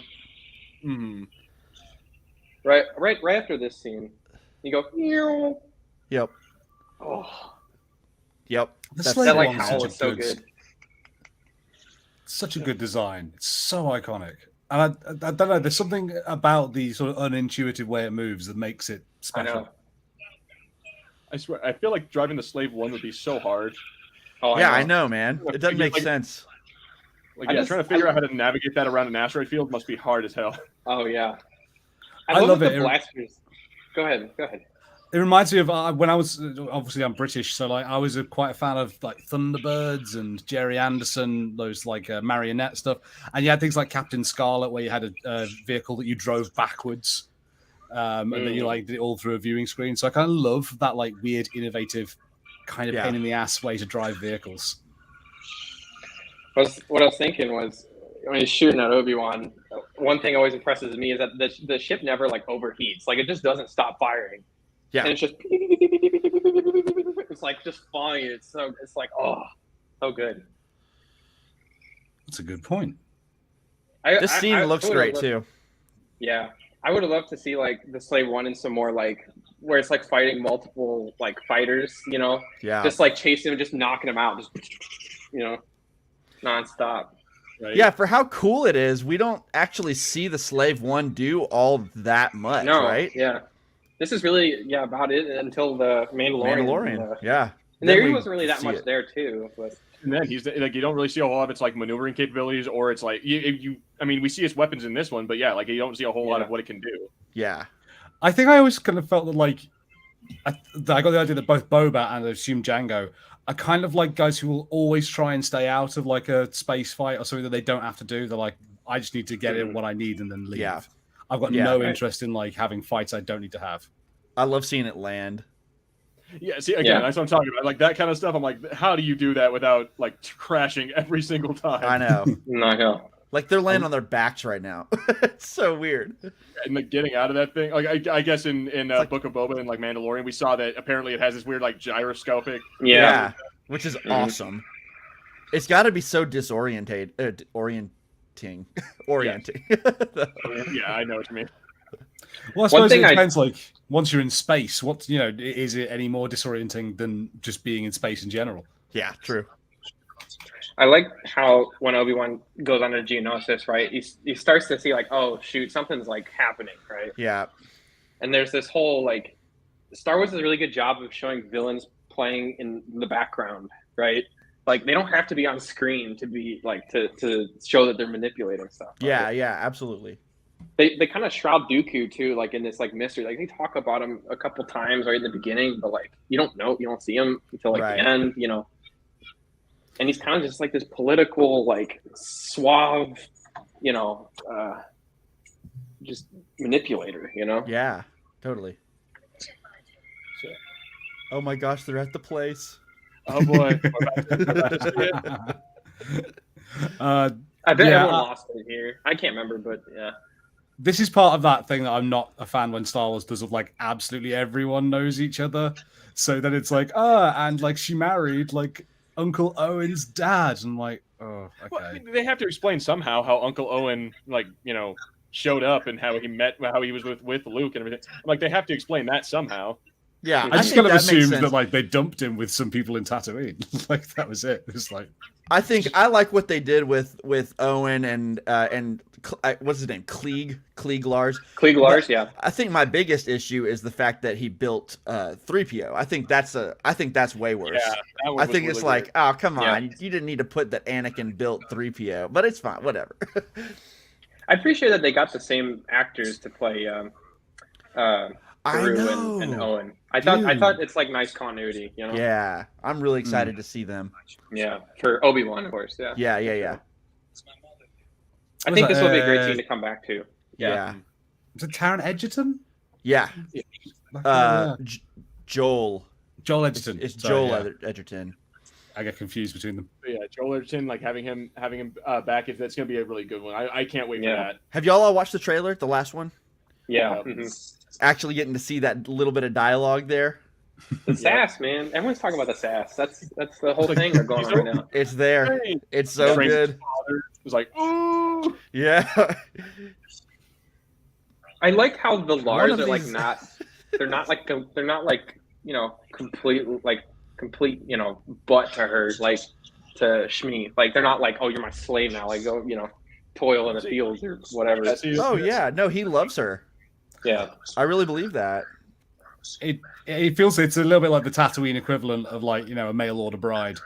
Kind of, yeah. You buy a slave and marry them. That way, I'd like to believe that like it was, you know, it started off with him. He saw her in the market one day, and he started talking to her. And next thing you know, he finds out she's owned by what? I don't make it of like, oh, I want that one. Come on, not like, definitely not. I always just took it as he bought her as a slave, but eventually he just fell in love with her for real. Like maybe he got her to help work the farm, but eventually I'm completely down with that idea. Like I don't. Yeah.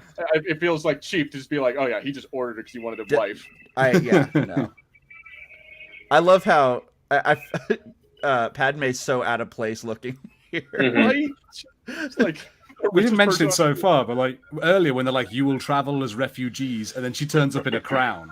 Yeah. And, again though, like I think it's as funny as it is, I do kind of like seeing, you know, like with the sand line we were talking about, like they do a lot to show the differences of where they grew up, of how these two grew up.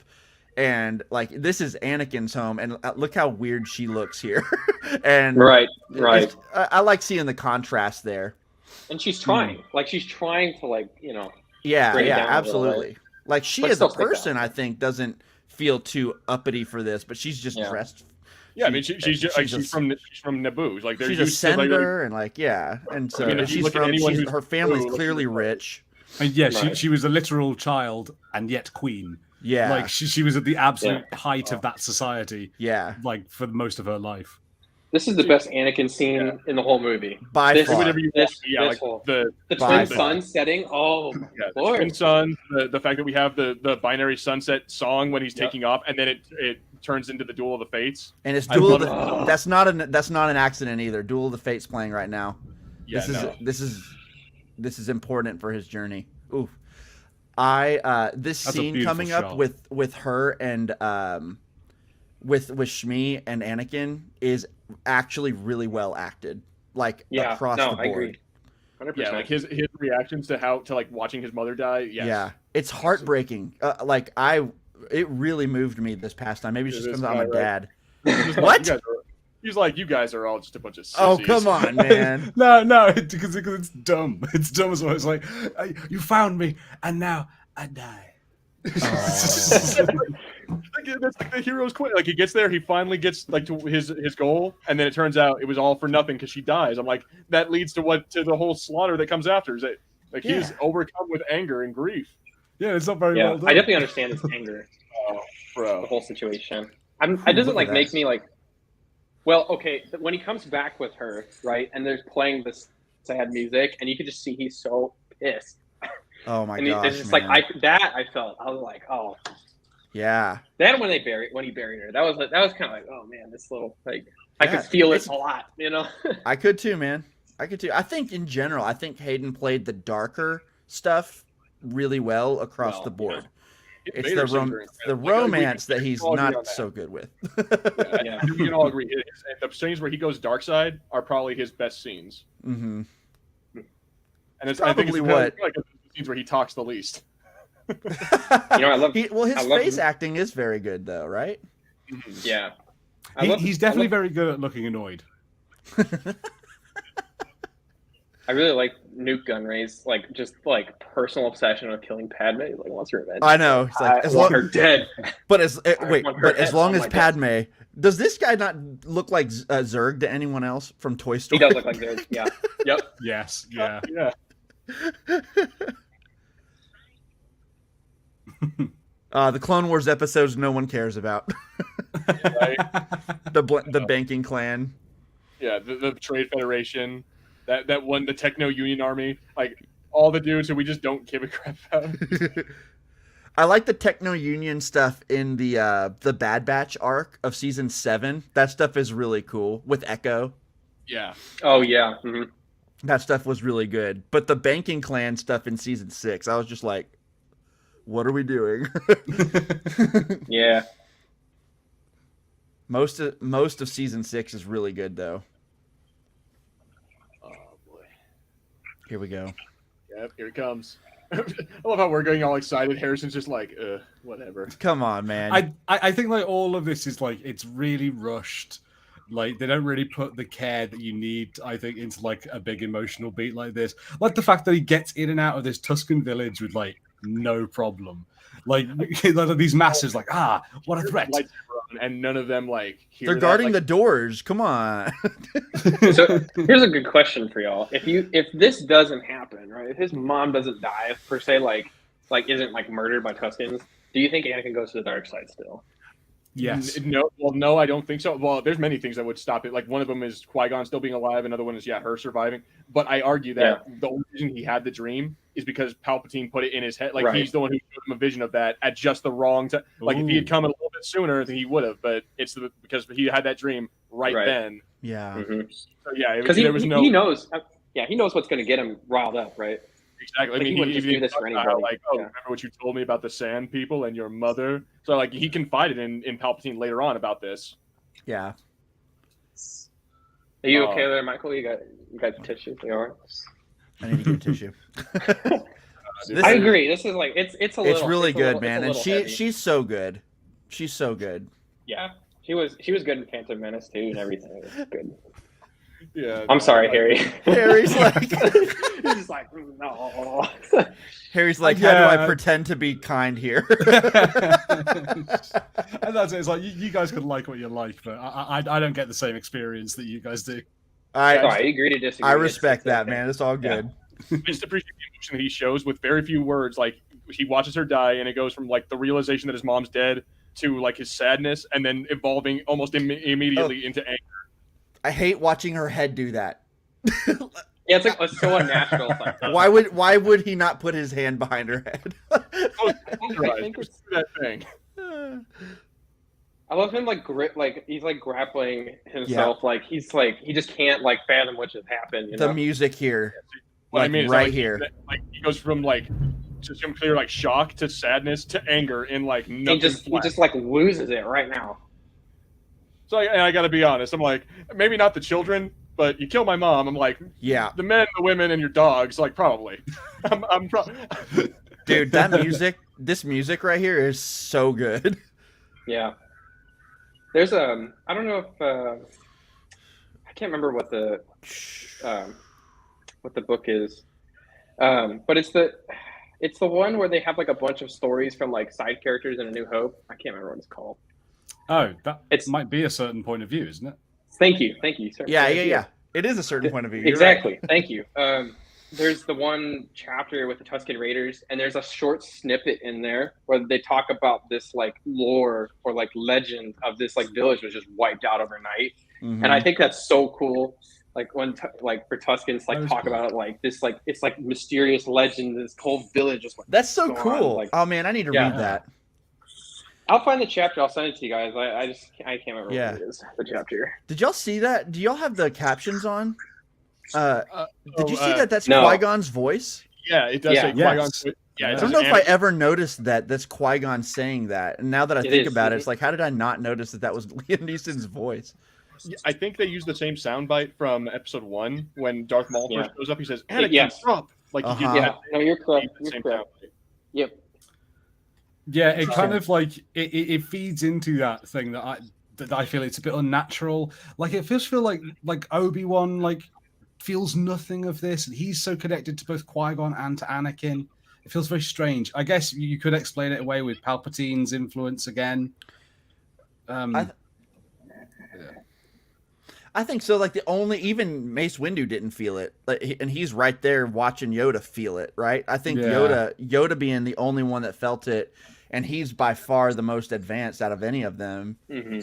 I think that there's something to be said about that. And Obi-Wan is Anakin's master, but he's still pretty young, too. Right? I don't know. I can explain it away, but I see what you're saying. Yeah, I think that's fair because they are all fair points. They are all correct. It just doesn't sit as well with me. Sure. Womp rats. Yeah, I know. That scene with the Nubian ship in the desert is pretty cool. I mean, it's just just as a cinematic shot. I feel like Nubian, huh? Yeah. Oh, and you don't even watch Kevin. You haven't seen Kevin Smith movies. What's a Nubian? Yeah. Oh yeah, that. No, I need to brush up on those. At least, yeah. This scene is good. Yeah, the Chasing Amy Darth Vader scene's pretty decent. Yeah, you can. If you start with any of them, start with Chasing Amy because that's personally my favorite. Noted. Everyone can just see he's so pissed. Yeah. They're just like, oh. It's like, do not say one word to me or I will kill you all. And Owen can't even look him in the eye. Yeah, the part where they get close up on his face, you can see he's like shaking a little bit. He's like, and he's a little wet-eyed. Yeah, this is definitely a man who is not dealing with grief well. No. Well, that's part of the Jedi, right? They tell you to repress emotions, and he just can't. This is where he really just can't. He doesn't know how to deal with it, right? They don't teach you how to cope. I always saw that it was about like meditation and sort of like attaining balance and like understanding rather than just suppressing. Whereas I do agree that I think Anakin is just trying to suppress rather than actually like dealing with he's trying to just like. Oh, yeah, I agree with you. Yeah, I agree. This scene's really good too. Yeah, see, like this is part of it too. Is that it's not so much as suppressing your emotions; it's not dwelling on it. Like it's okay to have emotion. Like it's okay to be sad about someone dying, but it's not to dwell on it and be like, "Oh, I could have done more." He talks about like, "Oh, I should have been more powerful. I should have been able to just do something and stop her." Like it's like, dude, that's just like stop. Like you're like, being irrational and insane. Yeah. Yeah. It's actually interesting, like links into kind of what we saw recently with the Multiverse of Madness, with that thing of like taking kind of madness and grief and then combining it with power and the awful consequences that happen. Yeah, trying to recapture something you once had or something that you want. I'm like, dude, you all need to understand power is not the way to do that. Wanda, man, oh, good movie. That was a very good movie. Yeah, I really enjoyed it. Right, I'm also going to grab a drink. You're like, what? While he's doing this. Yeah. One of them. I appreciate the Emperor's theme here. Yep. Mm-hmm. Again, not by accident. John Williams knows what he's doing. Exactly.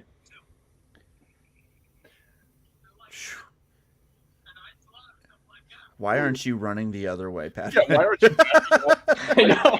Just accepts to be sad is to be human. I'm like, no, lady, get out of there. You have a nice life on Naboo. Don't get yourself involved in this mess. Padme, you need to go home and rethink your life. There are other Jedi. I promise you can find another Jedi to hook up with. There's lots of younglings if you're into that type. To be angry is to be human. See, I just feel like that's the flaw, like, of the Jedi. Like, it's not in the sense of like you're not supposed to like have emotion, but more that like you can't be emotionally charged like this, or can't factor in your decision.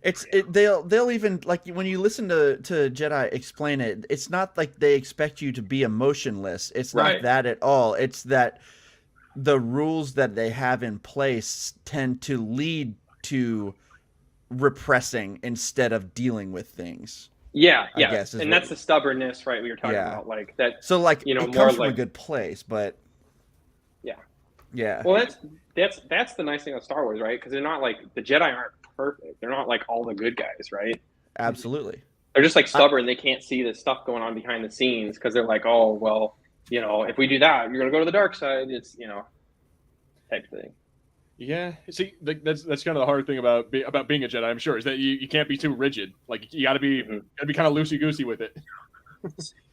It does seem to be. It's almost like knowing which rules to bend and which to break. Exactly. Yeah, right. I think part of it too is Anakin was taken on at such a late age, right? He did have that time to develop like attachments and stuff. Mm-hmm. So I think this just might be a flaw with maybe taking him in. So we could have ended the whole thing just say, no, we're not going to take this kid. Yeah, we're done. So I want to say this is actually a really important scene. Like whatever you feel about the acting or whatever, but this is a really important scene for like this whole thing of him burying his mom and saying he failed, but I'm not going to fail again. Yeah, like he makes that like that right there sets the whole scene for the next movie. Yeah. Yep. Absolutely. Right. Also, he's holding sand. I know. I hate this fucking sand. It really sets it up, like you're saying for the third movie, because it's basically like a repeat of this nightmare for him. Like he's like, oh well, I lost my mom, and then now like my wife's gonna die. Like, and Palpatine knows that works for him, right? Mm. Yeah. He's like, I can see it. It's coming. Like I'm going to do everything in my power to not let it happen. Yeah. Right. It makes you kind of understand why he fell for it, like again, because last time it happened, he lost his mom, and so he wants to do everything he can to make it to where it doesn't happen for Padme. But it's heartbreaking because him doing that is what actually causes it. Right. Oh my gosh! I would argue it's almost worse, like for Padme, right? To lose Padme because he's more like attached to her in that time, that moment, right? Mm-hmm.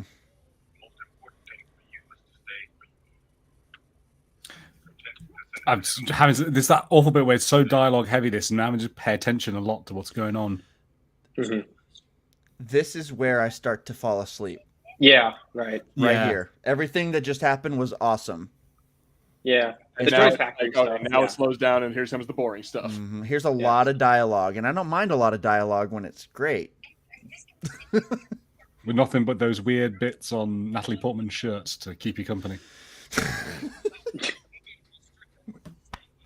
I like how the Jedi are like, you know what, Anakin, you messed up, but we don't have time to discipline you. Just stay there. Right. Just stay on Tatooine where you can't do any harm. They have no idea. And again, not one question of like, wait, why are you on Tatooine? I thought you were going to Naboo. Like, I mean, I get that there are bigger priorities right now, but still, though, I'm like, no questions asked. I think Obi-Wan asked him. Oh, yeah, no. Everyone did. What lays is he doing there? How did they just steal C-3PO from the Lars? Like, wait, like that's a good point. They do. That's a great question. Well, I mean, he did just three reasons. One, Jimmy Smits. Sorry, yeah, he's the original owner of C-3PO. The second thing is that he just lost his mom, so they're all like, "Oh, okay, whatever, you can take him with you." And the third is like, "Well, do you really want to say no to a guy with a lightsaber?" Right. Like, he's also pissed. No. who just killed women and children and like walked up with like a hate look in his eyes. Yeah. Does Owen not recognize R2 and 3PO all those years later? That's a good point. Yeah, like I guess one protocol droid looks the same as another, but yeah, like you'd think. That's true. They all look. But I mean, you can't mistake 3PO's voice. Right. Like, I'm pretty sure. Didn't I own you for 10 years before my brother-in-law? I was thinking about that. Like, does like 3PO's memory get wiped multiple times, like within the saga or something, and that's why like he doesn't know people. Just the once. At the end of episode 3. Yeah, just at least there. I don't remember anywhere else. Right. I'm sure it has or it's been implied. Yeah, but R2 doesn't. So R2 should still remember everything. So it is. No one listens to R2. Exactly. No one really understands him. They're just pretending like they do. Did y'all kind of side while he's monologuing? Did y'all watch The West Wing ever? Yeah, I missed The West Wing. So not, the later seasons of The West Wing, Jimmy Smits comes in, the guy that plays Bail Organa. Mm-hmm. He comes in and he's like a big character for the last couple of seasons. And so I just binged The West Wing for the very first time, and it's amazing, by the way. But I just saw him on screen. I got really excited because I was like, I have so much more appreciation for you now. He's a great actor. Yeah, I think he was like supposed to be the president in that episode or in that show. He's a presidential. He's a congressman. He runs for president, and then he does. Spoiler alert: he does win. So it's really good. But he's great in that show, and so it's funny seeing him in this movie, and then as a politician also. It's pretty interesting. You want to see him do a complete 180? Check out Sons of Anarchy. He plays he's like a gang member. He runs like a motorcycle gang and stuff like that in there. Interesting. It's pretty crazy to watch him go from like Bail Organa to I forget what the character's name, but check it out. You'll see what I mean. He's a great actor, man. I really like him. I appreciate between all the prequel movies, kind of the different Sith apprentice, styles they had, right? Yep. It was like, Maul was the assassin, right? Silent assassin, essentially, and Dooku's like the political manipulator, Yeah, whereas Vader is just like, he's the fist. Yeah, he's just a kind of a brute, I also think Vader, a lot of people... Go ahead. Vader is like an interesting character when you think about him. Like he's sort of one of those henchmen who you can see that it is sort of like the Emperor's fault for keeping him around. Like, like the fact that he sort of his downfall, at least, downfall until the other movies came out. Like where he's so unpredictable and so overly attached to the Emperor that he's quite a loose cannon. Yeah. Jar Jar's about to ruin everything. Here we go. Oh boy, here we go. Darth Jar Jar at work. What a genius idea, Jar Jar. Actually, is it one of the Aftermath books? I have not read them, but I know the synopsis. Where he goes back to Naboo and he's like basically like a clown in like the sequel or like post Return of the Jedi because everyone blames him for giving Palpatine the emergency powers. Dude, that's so sad. It's kind of sad, actually. Yeah, it is so sad. They make it very sad. Like, you feel really bad for him, or whatever. He's like a street performer, essentially. Yeah. I hate Jar Jar so much. Jar Jar is another one of those characters. Like, I can't necessarily blame him because whoever put him in this position knew they were making a bad decision. Seriously, how could you possibly put Jar Jar as a representative? Like, was Boss Nass busy? Right. He's the dumbest Gungan. He's too busy back on Naboo. It was literally like, I feel like George was just like, well, if I gotta put Jar Jar in less of a main role, and I can do some political commentary here. Yeah, and if you politicians are clowns. If you look at it from Palpatine's perspective, right? He's like, let's get Amidala off world, away from this vote, right? And then let's get this like inexperienced, representative to like come up with this genius idea. Because he literally says it. He's like, if only someone would give me emergency powers. Yeah. I love that. And they even say it's like, oh, if only Senator Amidala was here, she would. Jar Jar's like, man, maybe I can do something. No, but yeah, I know, right? If Jar Jar was any kind of friend, he would know full well. Oh, but she would not be down with that. No. Yeah, and you feel bad for him because he's just trying to do a good job. Like, I know he's just trying to do what's best, and But yeah, no, he's a bumbling fool. He is. He's just a fool.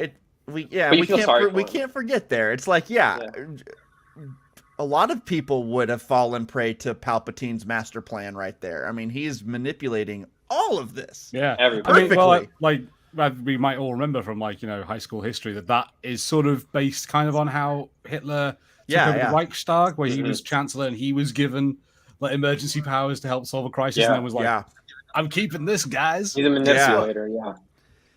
It is with great reluctance that I accept this. Right. Like, bet you. That's where someone should have said, "Sure, buddy," from out in there. Yeah, as the Rodian delegate, be like, "Oh, what are you doing?"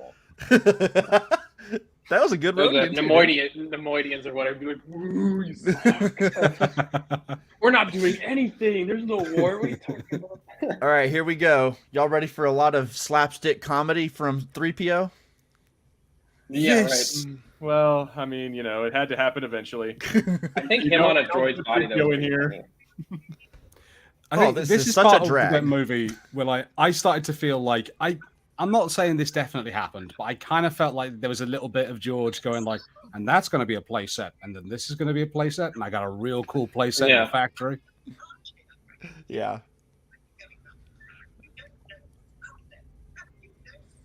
And R2 just gets homicidal with 3PO here. Yeah, he pushes him off. It's like, bro.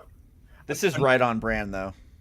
See, now I get that they aren't like best friends yet. They've only been together, they were together the one time on episode 1, and now the last few days in this. So they aren't best friends yet. So he's just like, all right, get out of my way. He pushes them off. But my pups are showing. Yeah, right. The first word he said to him was that he was naked. What do you mean, have any of you guys, naked? Have you guys read Catalyst at all? The book?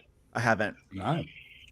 If you like the Geonosian and the Geonosis stuff, you should read this. It really goes into a lot more details about like the Death Star plans, like Clone Wars and the Geonosians, like how they used them to build the Death Star essentially, and then kill them all.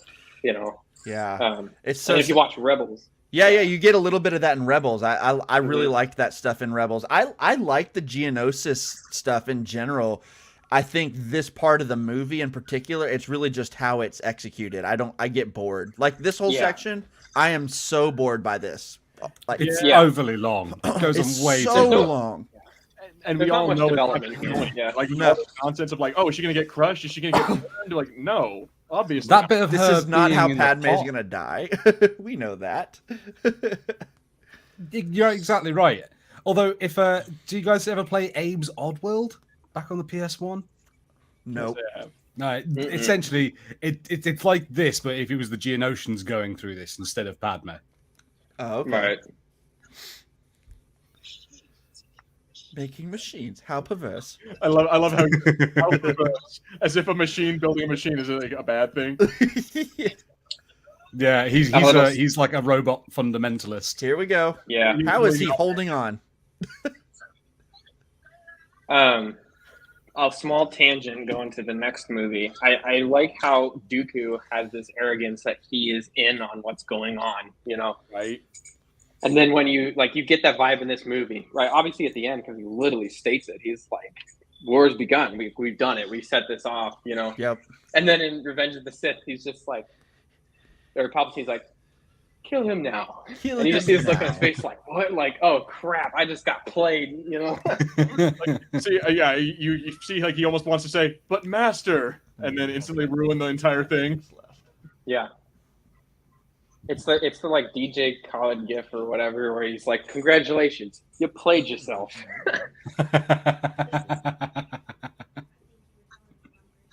This lasts forever. Yeah, Her it being does. in this Like, pot.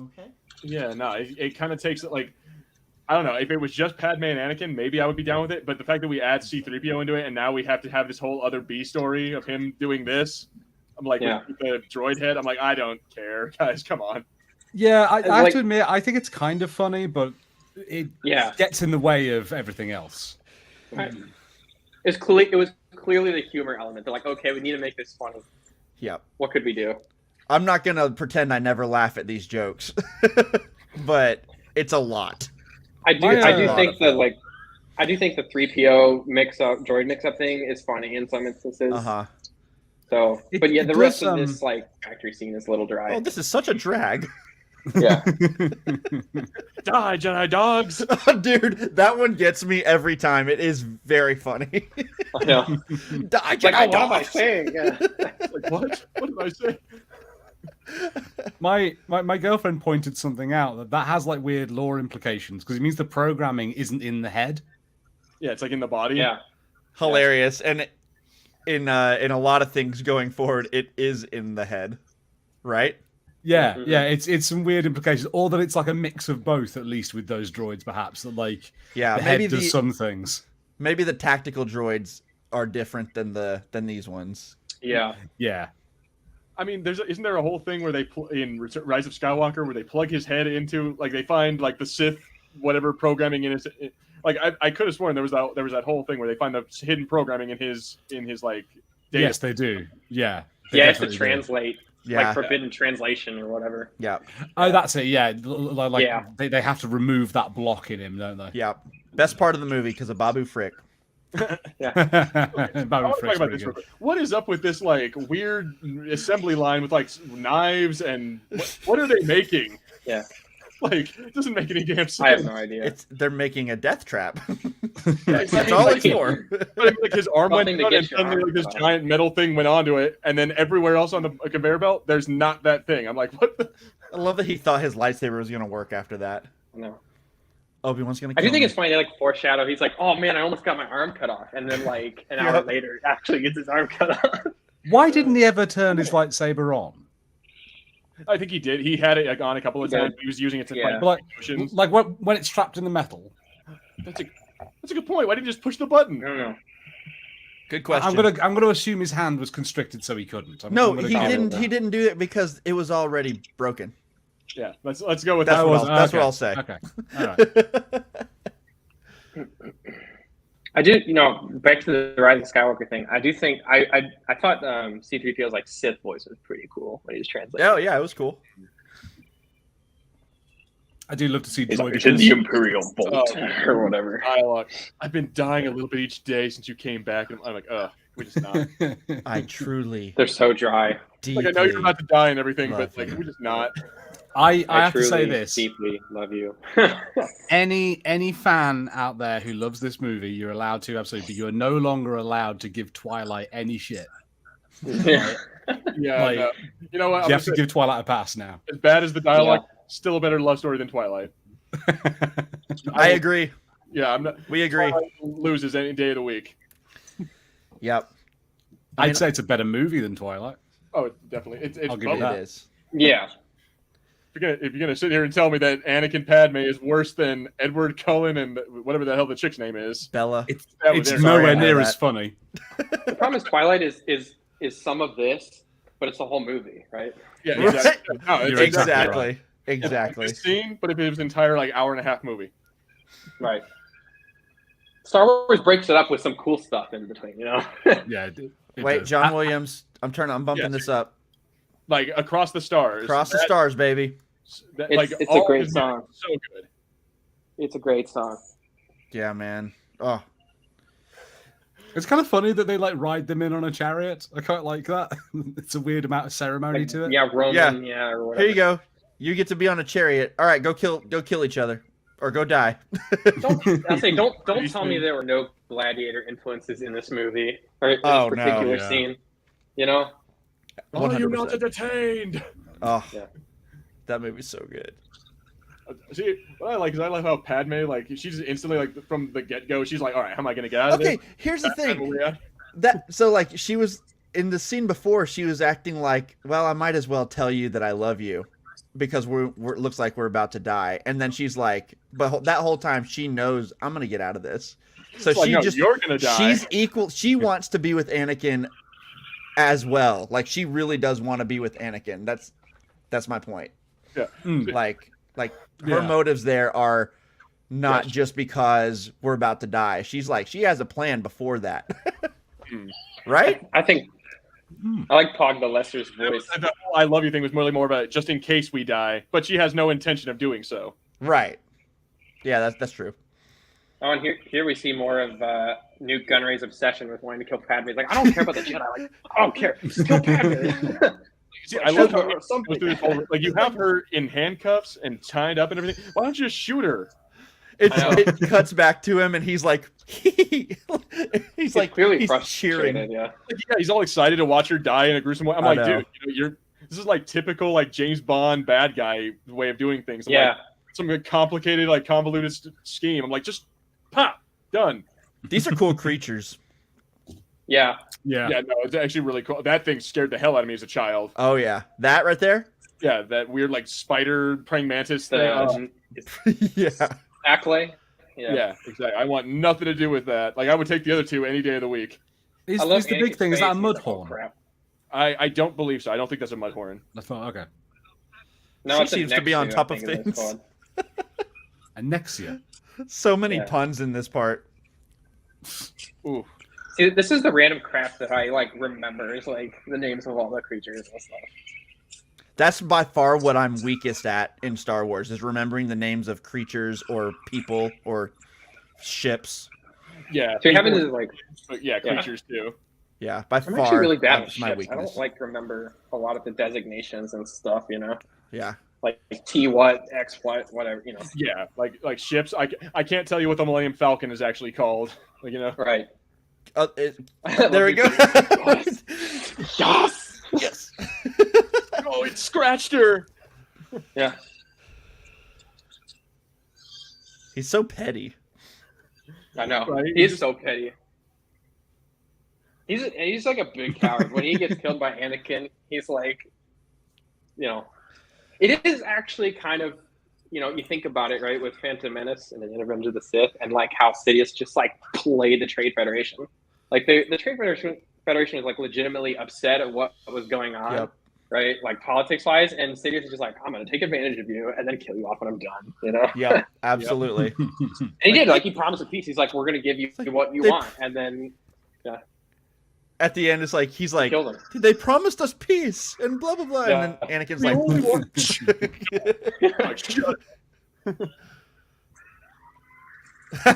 it's great. Oh man. See, like I think that you're right. Like the last couple of minutes, like when we were watching all like the build up to this part, it was like slow as hell. But this is where it gets like revitalized again. And this is fun. This is fun. It's just like that whole factory scene. We didn't need any of that at all. Whereas this like almost has a kind of Indiana Jones adventure movie kind of feel to it. Lots of energy. Lots of energy. Yeah. I think a lot of people kind of wanted to see more of I know some deleted scenes of like Padme's family and stuff.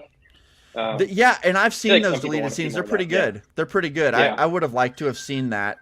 I would have. I didn't know those existed. Yeah, I got to check those out now. Yeah. I think they're on Disney Plus, if I'm not mistaken. All right. Yeah. They usually put a lot of like deleted scenes and extra stuff on there. So yeah, I'll check it out. Yeah. Oh, I didn't know that. That's cool. Yeah, you should check it out. It's one of the probably more popular deleted scenes. Yeah. Some of the deleted scenes are hysterical because it's like there's a bunch of stuff that's like really really unfinished, like not even close, right. And they have stuff just like placeholders, and it's genuinely laugh out loud funny to watch. And so that said, I recommend watching it because it's really fun. I do think most of it is like, yeah, I understood why they took it out. It wasn't necessary, but there's some stuff in it it is pretty good. Let's see how much. What are we at right now? Yeah, so this movie is 2.5 hours long, just about. We are at the 149 mark. Wow. Okay. It's a long one. Yeah, 149.50. Oh, dude, this is my favorite part right here. Here we go. Mace Windu walks up. Purple lightsaber. lightsaber. The party, baby. Party's over. This is where we first saw the purple lightsaber. I'm tired of these goddamn Sith. Oh my goddamn Geonosis. I love Dooku's arrogance too. It's just like, I totally expected this. Like, but this is just like the coolest part. Like all these, at first, like at this point, they were all nameless people, but probably name at least like 8 or 9 of the people we just saw on screen, like because of the Clone Wars, because of like all the extra stuff that we got. Yep. Now you Who's see them. the big head dude that Dooku kills, like the blue dude, really early on? Oh, you mean the one with Django shoots? Oh, sorry, yes, Django shoots. I don't actually know that. Yeah, I don't know that one. I think it's Coleman Trevor is his name. I just think I kind of like that alien design, and I don't know what it was. Yeah. Oh, and then like the Jedi just start totally wrecking. Well, and then also get wrecked a little bit, but still. Yeah. Like there's 100 Jedi in here. Like by the end of it, there's like 20. Yeah. I know. So cool. A green one. See, green lightsaber is my favorite. Agreed. I've Return of the Jedi ever since that first time when Luke ignited it. Yeah, man.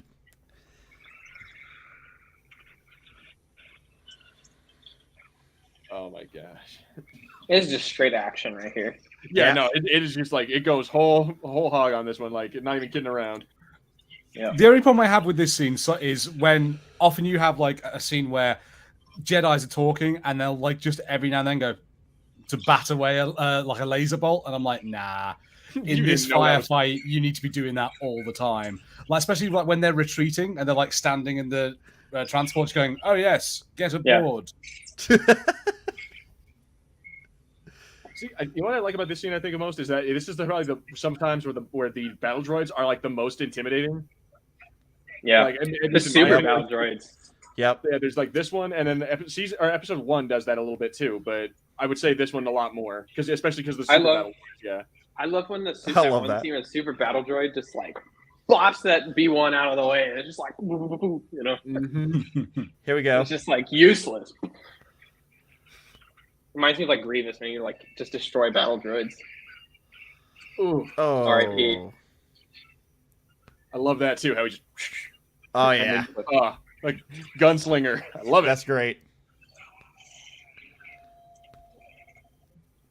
Oh, here he comes. Yep. Dooku's biting, or Django's biting off a little bit more than he could chew. Yeah. No, he got really cocky. He killed one Jedi. Yeah, he got really overconfident there. He's like, I can kill every Jedi. And and this is why he gets trampled here. And he if you notice, like he's gonna try to use his jetpack and it malfunctions. Yep. Yeah.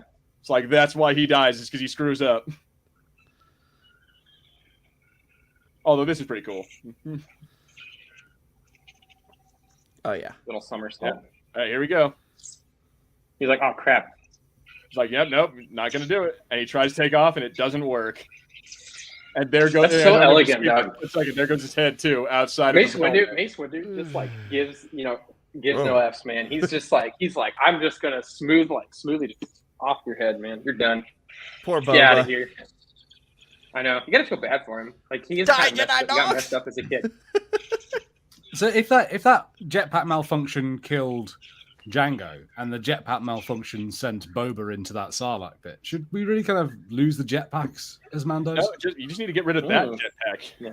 Because I never saw Bo-Katan's jetpack do that. I never saw the Mandalorians. It's only Boba Fett's. I think you just need to not be completely reliant on a jetpack for your fighting. Yeah. Yeah, that's okay. This definitely sounds like it's something that's earned too, right? Based off what you see in The Mandalorian, right? Yeah. Like it's not something you just get right away. Yep. I got to get me one of those. Yep. Ha ha ha ha. I call it aggressive negotiation. Oh, but you guys ever play? You guys ever play the OG Battlefront 2? Yes. Like the 2005 one. One thing that really bothered me with the game, obviously it's a great game, I love it, but one of the things that bothered me was that the super battle droids were like the primary like infantry. Yeah, because it really took away from the fact they were super battle droids, you know.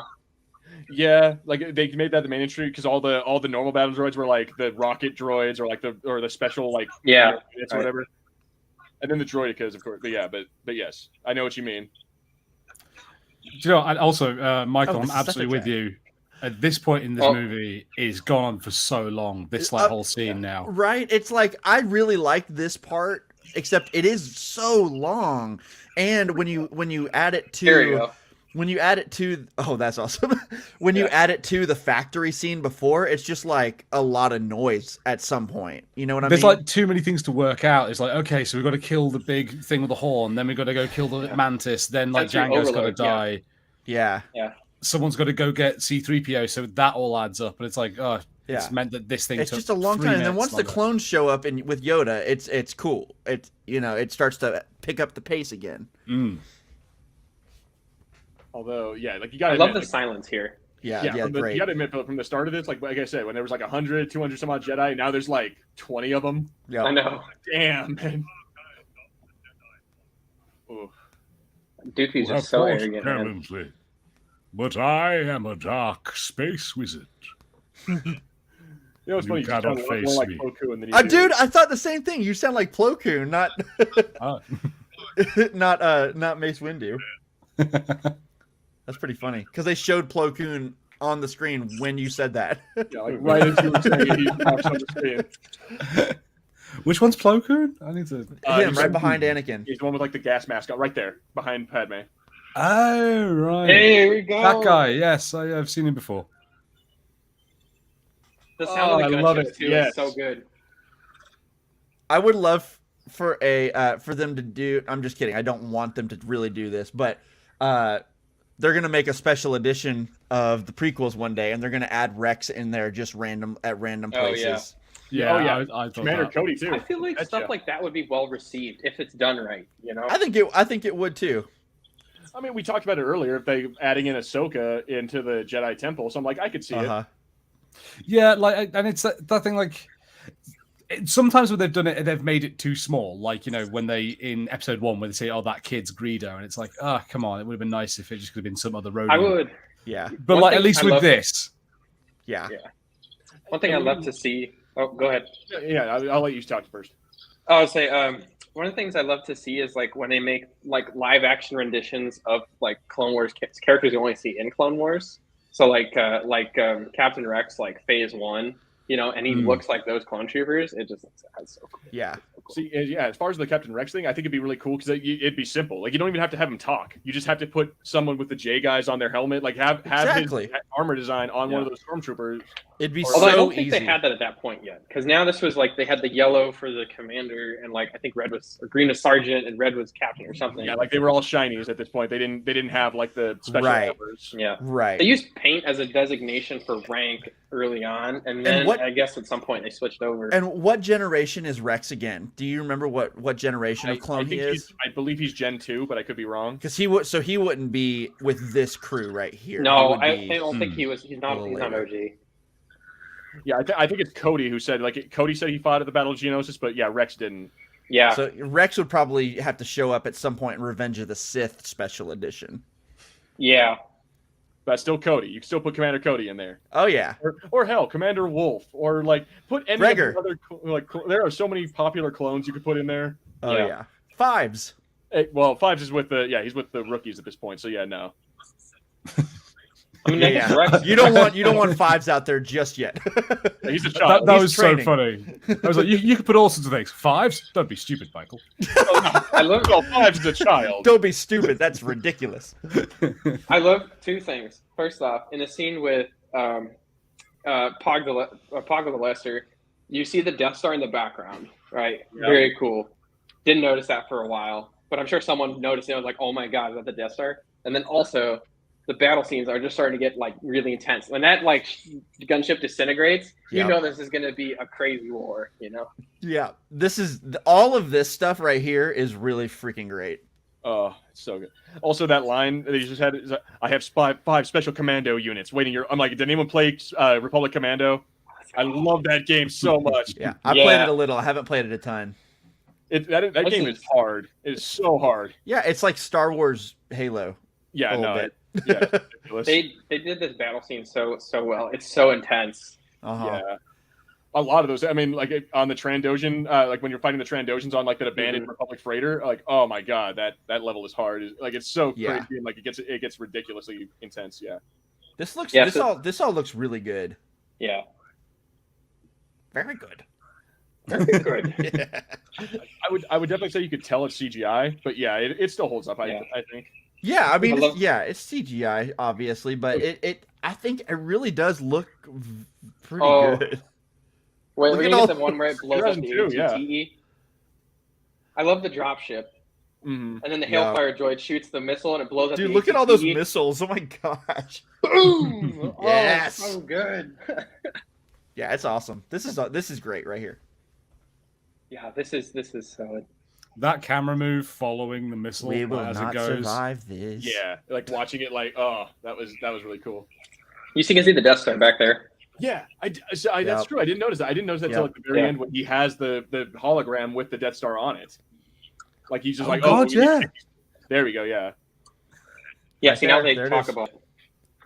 I'm telling you, Catalyst is a really good book. Catalyst is a really good book if you like Death Star lore and all that stuff. I've heard. I've heard, if I'm not mistaken, that it's a good, like, almost prequel to Rogue One. Yeah. So it's designed that way. It follows. What's his name? Jyn Erso's father, Galen Erso. Oh, Galen it follows Erso, his because he was a Republic scientist during the war and basically was recruited by Director Krennic during the Clone Wars. And it's cool because it adds like lore building with like Imperial officers who were like part of the Clone Wars and that's cool. It is really cool, and cool. It's like halfway. So like it has a pretty cool. I'm not gonna spoil it, but it does kind of abruptly go through the Order 66 thing, where it's like a very sudden, like midway through the book. It's pretty cool. I think you guys would enjoy it. I like seeing Order 66 through all of these different lenses that we've seen it through all the, over the years. Yeah, they've done a really good job with that. We've seen it through Grogu's eyes now. We've seen it through Kanan.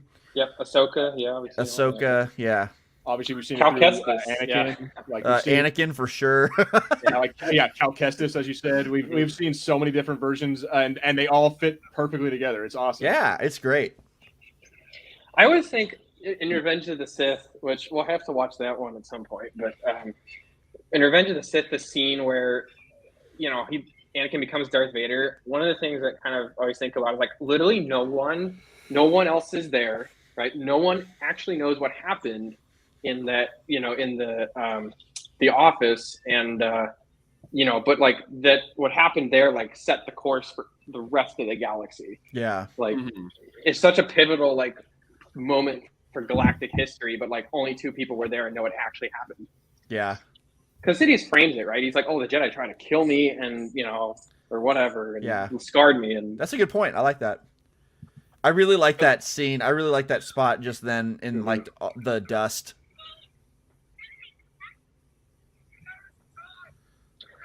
I think it's more broad. I think it's just interesting to think about how like Sidious has like done certain things, and then the consequences of those have just affected everybody in some way or another, usually negatively.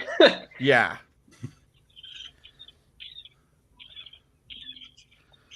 See, like these bits here, this is sort of.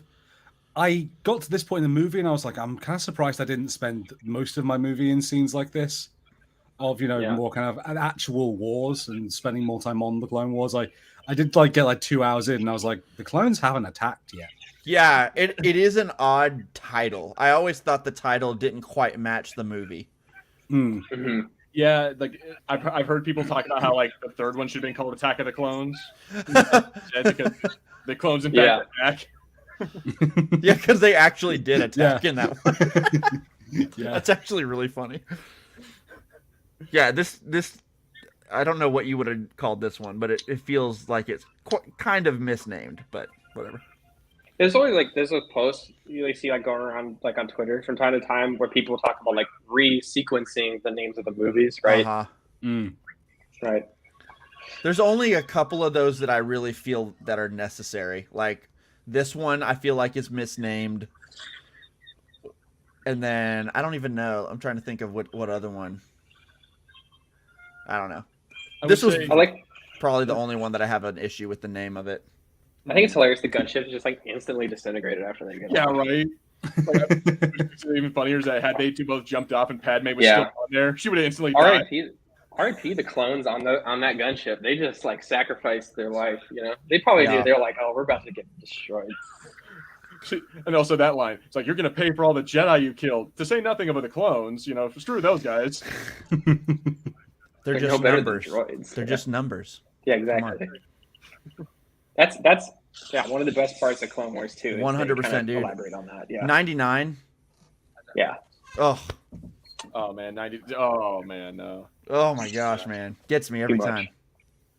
Got to get a 99 tattoo on my. It's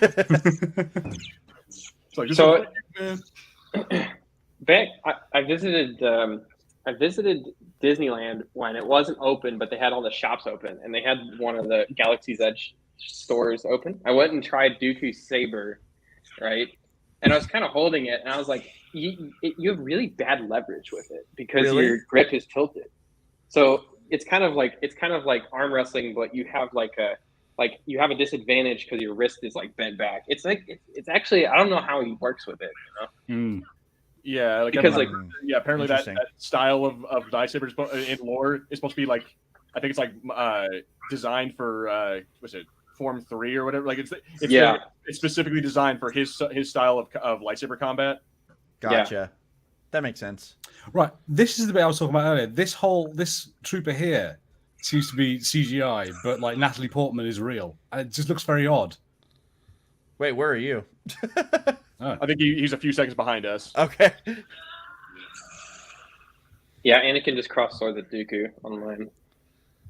Yeah, it looks like we are at 2:06. We are at 2 hours 6 minutes at this point. Yeah, I'm 2 hours 6 minutes and 30 seconds. Oh yeah, I'm a few. You're like 20 seconds behind us. All right, one of the coolest parts of this duel is when Anakin cuts the power, and they have the red and the blue flashing in the darkness. Right here. I don't know if you guys have noticed this, but just watch. It's cool. I noticed that because it was one of these things where this fight isn't bad, but like it never quite gets there as like a good Star Wars lightsaber fight. Like I would agree. And that bit where it's not one of my favorites. No. I just thought it was cool because I'd never seen up to this point. I'd never seen a Jedi use two lightsabers in both hands. Right. So I thought that was really cool. It is cool, but I think this fight's full of lots of. Oh, go ahead. I think it's full of lots of cool ideas. Yes. I just think that the execution does like because cutting the power is one of those cool ideas, and the blue flashes is cool, but I don't think they do it well enough. Like because like the lights don't really go out. Yeah. So it just doesn't quite work. There's good symbolism in this duel. That's it's not the greatest now. Yeah. But then I mean after that, like that wasn't even the main part because this is the main part. This is the main part, right? Which everyone wanted to see Yoda fight. Like that's the whole thing because no one saw Yoda the Jedi like fighting, right? He was always like, or whatever. Yeah. Right? I get the feeling some people walked in here like, or where I saw Yoda walk in, they're like, okay, what's this gonna like? What is he gonna do? And then they instantly saw him like flipping around and jumping and all that, and like, it instantly just like subverted everyone's thought of what he was, of how he fought. Dude, I remember when this came out and how much like when people talked about this movie, this is what they talked about. Mm-hmm. Yeah, we get Yoda fights and it's crazy. He's flipping everywhere. And I think that's probably why they left it to the very end. They wanted this to be what you remember. Yeah. Even you. I'm a big fan of Christopher Lee's old man hands. I know, it's like it's the Sith twisted finger thing, I've been in Hammer horror for 40 years. Much to learn, you still have. I love that too. How Yoda can actually stop Force lightning. Yep. It's like, dude, you are a boss. Yep. This is definitely it's definitely lore building for Yoda for sure. I mean, just for like the capabilities of a Force user, I'm like, it means that you don't need your lightsaber at a certain point. Like, you can actually just be powerful enough to stop it. Let's go. Here we go. I That love yell how that Yoda does. Parkour. Yeah. Now I'm older. I can't help but think of Frank Oz, like standing in a booth somewhere. All right, Frank, we need you to yell in a Yoda voice. Okay, all right, yeah. Dude, what I find even more impressive is that his lightsaber is like half the size of Dooku's. And I know, he's it's still tiny. holding his own. Yep. If you see like 1-to-1 replicas too, it is like really short. Yeah, no, it's a tiny little thing.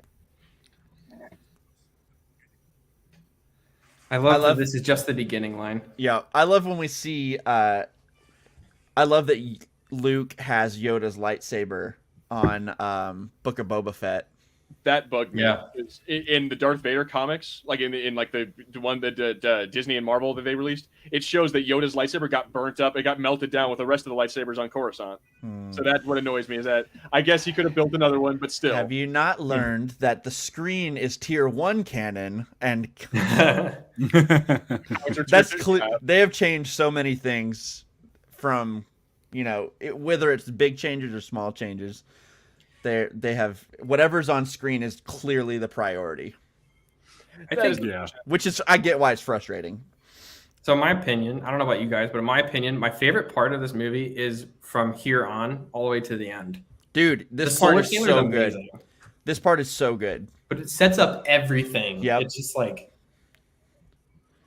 the war. It's, Yeah. Some bits of it, I will agree with. Like the scene where we see that, we see the army and we see the not Star Destroyers rising into the air is quite cool. It's so good. I don't think I can say it lasts quite until the end because we've got a wedding to get to. Well, okay, there's that part. Yeah, but I mean, listen, say what you will about their romance stuff in the movie, but that wedding is beautiful, and the score, they don't speak at all. It's just they're getting married. Right. And the score is Across the Stars at its fullest, and I think they keep it nice beautiful. and short. Yeah. It is. It's beautiful. And it's This right here is so good. Dooku going onto Coruscant is just amazing. And the Emperor's theme comes going into like the industrial area of it. And like these shots. Go ahead. I think these shots, like, you wouldn't notice them. You wouldn't see the difference between like some modern day shots, like of the planet. No, I agree. Going into Coruscant, they're just gorgeous and they just still work. It's that right there, absolutely gorgeous. The city, that's beautiful. And this, too. Like I completely forgot about this, but you're right. He does fly into the industrial district, which looks all the more sinister. Yep. Even the sound of the solar sailors is awesome. I love it. The music. Everything. Turning it up. Come on, Johnny. Yeah, everyone crank it up. I also like his ship. I don't know about you guys, but I just think his ship looks pretty cool, too. Oh, yeah, the solar sailor is awesome. Yeah. Master Sidious. I love that he calls him Lord Tyrannus. Yeah. So cool. Yeah, I'm like, that's one thing that kind of bugged me is that they never call him Lord. This is like the one time they call him Lord Tyrannus, and then the rest of the movie, it's Count Dooku. I wish they would call him Tyrannus because it's a way cooler name than Dooku. Yeah. I think it's more of his like political I get it. Right. I get it. Yeah. But it's not as Dooku sounds too close to Dookie. I've always thought that even since I was a kid. Since I was a kid, I thought that. Count Dookie. I suppose you want to have that, like how Palpatine isn't always he's Palpatine in the Emperor, so you want to have that bit where Tyrannus comes out, right? Like Dooku is the public persona. Yeah, so that's true because he's like the president or chairman or whatever of the Separatist elite of Alliance or whatever. Like he has a public persona to keep up, and he can't just I'm Tyrannus, right? That everyone's gonna know, right? I like Yoda's dialogue in this scene, where he's basically is like, "This is like unknown territory, and this is not good." Right. Victory. No, not victory. Yep, here it is. Here it is. That music too, right there. Yep. Begun the Clone War has. It's so good, man. And the rest is history. Next comes the awesome Jendi Tartakovsky. I always get that guy's name wrong. Imperial March. Yeah.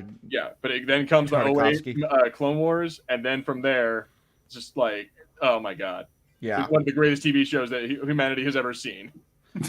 I love how depressed Bale looks here. Yeah, I know. That's really He looks good. he's heartbroken that it's come to this. He was, I mean, yeah, because he's definitely part of the anti-war crowd for sure. But yeah, I agree. Like it's a nice subtlety that they show here. Yep. They show it a lot right here. And then the Imperial March theme at the very end. Yeah. Oh. Yeah, it's funny that you mentioned subtlety when the Imperial March came on. In case you hadn't noticed. If you go back and listen to the soundtrack, John Williams has like just put in something like some references to other Star Wars songs that are just so good. If you listen to Anakin's theme from The Phantom Menace, it actually slowly descends into the Imperial March. Yep, it does. Very cool. Really? Yeah, there's one part like during this actually when he's talking to Padme and he tells her like about how he killed all the Tusken Raiders. You hear that it does go like that. The Emperor's theme, yeah. And one of the cool things that affects is that the victory song at the end of Phantom Menace is I think it's like opposite or some. I'm not a big musical person, but it's like inverted. No, it's the Emperor's theme on a different like key. Like, right. Okay. So like a sharp or a flat. I can't remember. So if I actually am a music person. I got my keyboard right here. Oh, good. I'll let you explain it. Yeah. So I know exactly what you're talking about, and the final shot is here, and boom. Nice. So the Emperor's theme is in a minor key, and it's extremely eerie sounding. But the at the end of the Phantom Menace, they do that. It's very celebratory, but it's the same rhythm. It's and the notes are just like a little bit more major. It's very celebratory, but it's still like even in celebration, it's like Palpatine's still. It's all like they're celebrating, but they're not really winning. This has Palpatine's hands all over it, and I think that's just brilliant. Yeah, 100%. That was like one of the coolest things I ever. Yeah, it's so cool. Oh my god, guys! We made it, guys. Yeah, we did it. 2 hours or 2.5 hours, and a bunch of Harrison's just like, ugh, his eye rolls and like grunts. Yeah, he's like, oh man. Like we were all having a load of fun. Harrison's just like, I can't believe I'm watching this. I can genuinely find like there's obviously things in this movie that aren't good, but like I can genuinely just find a ton of things to like about this movie now. And even though, like I said earlier, though, I would if I'm ranking, which I do have a ranking of Star Wars movies. It's at the bottom. It's right down at the bottom. It's not my very least favorite, but it's way down there. It's not, but even at that point, it's still a Star Wars movie, and I find a ton of things to like about it. And absolutely, and that's just at some point when you watch, especially watching it for something like this, I just like to watch I just like to watch it for the things that are awesome, and there are awesome things in here, Absolutely. Matt, how about you? Like, any last thoughts before we get out of here? Any last words? Oh man, last words. I love like being on with you guys and being able to talk. I think I found things that I never noticed that you guys pointed out, which is great. I totally agree. I think Attack of the Clones is probably towards the bottom for me, but like more importantly is that I still really like the movie. I still think it's a great movie that sets up quite a lot. Right? Yeah. It sets the stage for Clone Wars. It sets the stage for Revenge of the Sith and everything like that. Very pivotal and important. I would say it's not as important as Phantom Menace, and it's not as important as Revenge of the Sith. But still like you can't cut it out of any watch order or anything like that. It's absolutely very important. It is necessary. Like that, we saved that for the prequel trilogy. Yeah. We saved that for specifically The Last Jedi. No. Yeah. Because I appreciate. I can find one thing I think to like in Last Jedi, but yeah, man, only one thing, really. Man, we'll have to talk about it at some point. I would love to. I would be honored. Yeah, and I appreciate that they don't answer, especially with the prequels. They don't answer all your questions in the movies. Yeah. Right. Like absolutely. Especially with like Grievous, right? He just kind of shows up, and it's just like, oh, it looks like a guy that's been there and doing stuff, right? Yeah. And it's same exact thing as I talked about with Count Dooku at the beginning of the movie. Is like, who the hell is that? Like, when did she become a senator? It's like, yeah, who the hell is Grievous? They don't give you the backstory, which I think is great because that's how you do world building, right? Yeah. Well, of course, like it's a galactic scale war. Of course, there's going to be generals that we might just now be meeting. You know, that makes a lot of sense. Yeah, I think it's cool because it just like it adds a whole bunch more characters and creative thought and all that stuff. He doesn't have to explain everything. I feel like a lot of movies do that. They have to they have to explain every single thing. You know? Yeah, and this one just kind of lets you like you're an adult, you can figure it out. Yeah, exactly. Yeah. All right, Harrison. I know you have to go to bed. I want to get your last thoughts before we close it out. I know it's late there. Yeah. Okay. So I can't say that it's a movie that I particularly like. However, it is. I definitely think that all the stuff that's come off of it makes it worthwhile. It definitely makes me want to watch more Clone Wars. Oh yeah. I'm like because it's like I think I said it kind of made me feel a little bit worse about Clone Wars, but then it kind of makes me want to watch it so I see what people actually see in Anakin and see in these characters a bit more, because I definitely think Anakin's much more likable, at least to me, in Clone Wars than he is in this. Yeah, no, not even a contest. Like they make him so much better in Clone Wars than they do. But that's Dave Filoni for you. Yep. Anyway, guys, all right. I think that's about ready to wrap it up. Thank you guys so much for watching. If you've been here throughout the entire episode, or if you're watching it on the replay, then we thank you so much. Make sure you like, subscribe, comment below. Check out our other videos. We have all kinds of podcasts. We do all kinds of reviews, all kinds of watch parties and stuff like that. Oh, what? Matches right at the end. Even at the very end. Well done. No, but thank you, Matches, for jumping in. Thank you, Sparky Kills, Ethan and Neeson. And also, thank you to our two guests, Michael and Matt. Before we go, guys, man. I'm going to start with you, Michael. Is there any plugs, anything you want to do before we get out of here? Yeah, I have a podcast called A Certain Point of View, and it is with me and a few other co-hosts that I have. We're really good friends over there, and we just basically cover a lot of stuff in Star Wars. We do deep dives, we do rankings, we do reviews, all that kind of stuff. And we're ramping up into Kenobi with the prequels. So like I said earlier, we just watched Attack of the Clones. We'll be covering Revenge of the Sith this week, and then we will be reviewing the Obi-Wan Kenobi show. So I'm pumped. So yeah, go subscribe. We're pretty much anywhere podcasts are. So check us out.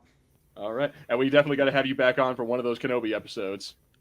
Yeah, I'd love to have you. I'd be honored. All right, Matt, got any plugs or anything you want to say before we get out of here? Yeah, sure. So, obviously I know like a lot of people want to watch Clone Wars. I'd say definitely check out my channel. I have a whole, Star Wars: A Clone Wars recap in 5 minutes. So I basically like go through each season in about 5 minutes. Definitely my most popular videos, I guess, on YouTube thus far. But if you want to check out some of my other videos, I have some good discussions about like some of the more controversial points with the prequels. I'll probably I kind of like fanboy and like play devil's advocate a little bit and kind of justify it. But I'm working on some stuff with Kenobi and trying to relate it to the prequels. So the whole point of my channel is not just to focus on like prequel trilogy lore, but also like connecting some of the stuff we see in the original trilogy and the prequel trilogy to the the prequel elements as well. So appreciate it. If you want to check out some of my videos, I think they dropped the link. So I appreciate you guys for having me on. So it's been a great discussion. It's been a load of fun, and we absolutely have to get you back on, like either for Kenobi or for another Star Wars watch or something. Yeah, appreciate it. Yeah, definitely be interested to come back. All right, guys. But like I said, thank you all for watching. This has been the Fulcrum Entertainment Podcast. I have been Gilbert. This has been Harrison, Michael, and Matt. We thank you guys all so much. Make sure to check us out. And also, before I get out of here, check out Harrison's audiobooks. They're really good. He does a lot of work on them. He has really great voices, and there's a couple of Star Wars ones. So go check them out. And but until then, make sure you check us out next week. And remember, guys, we are all full.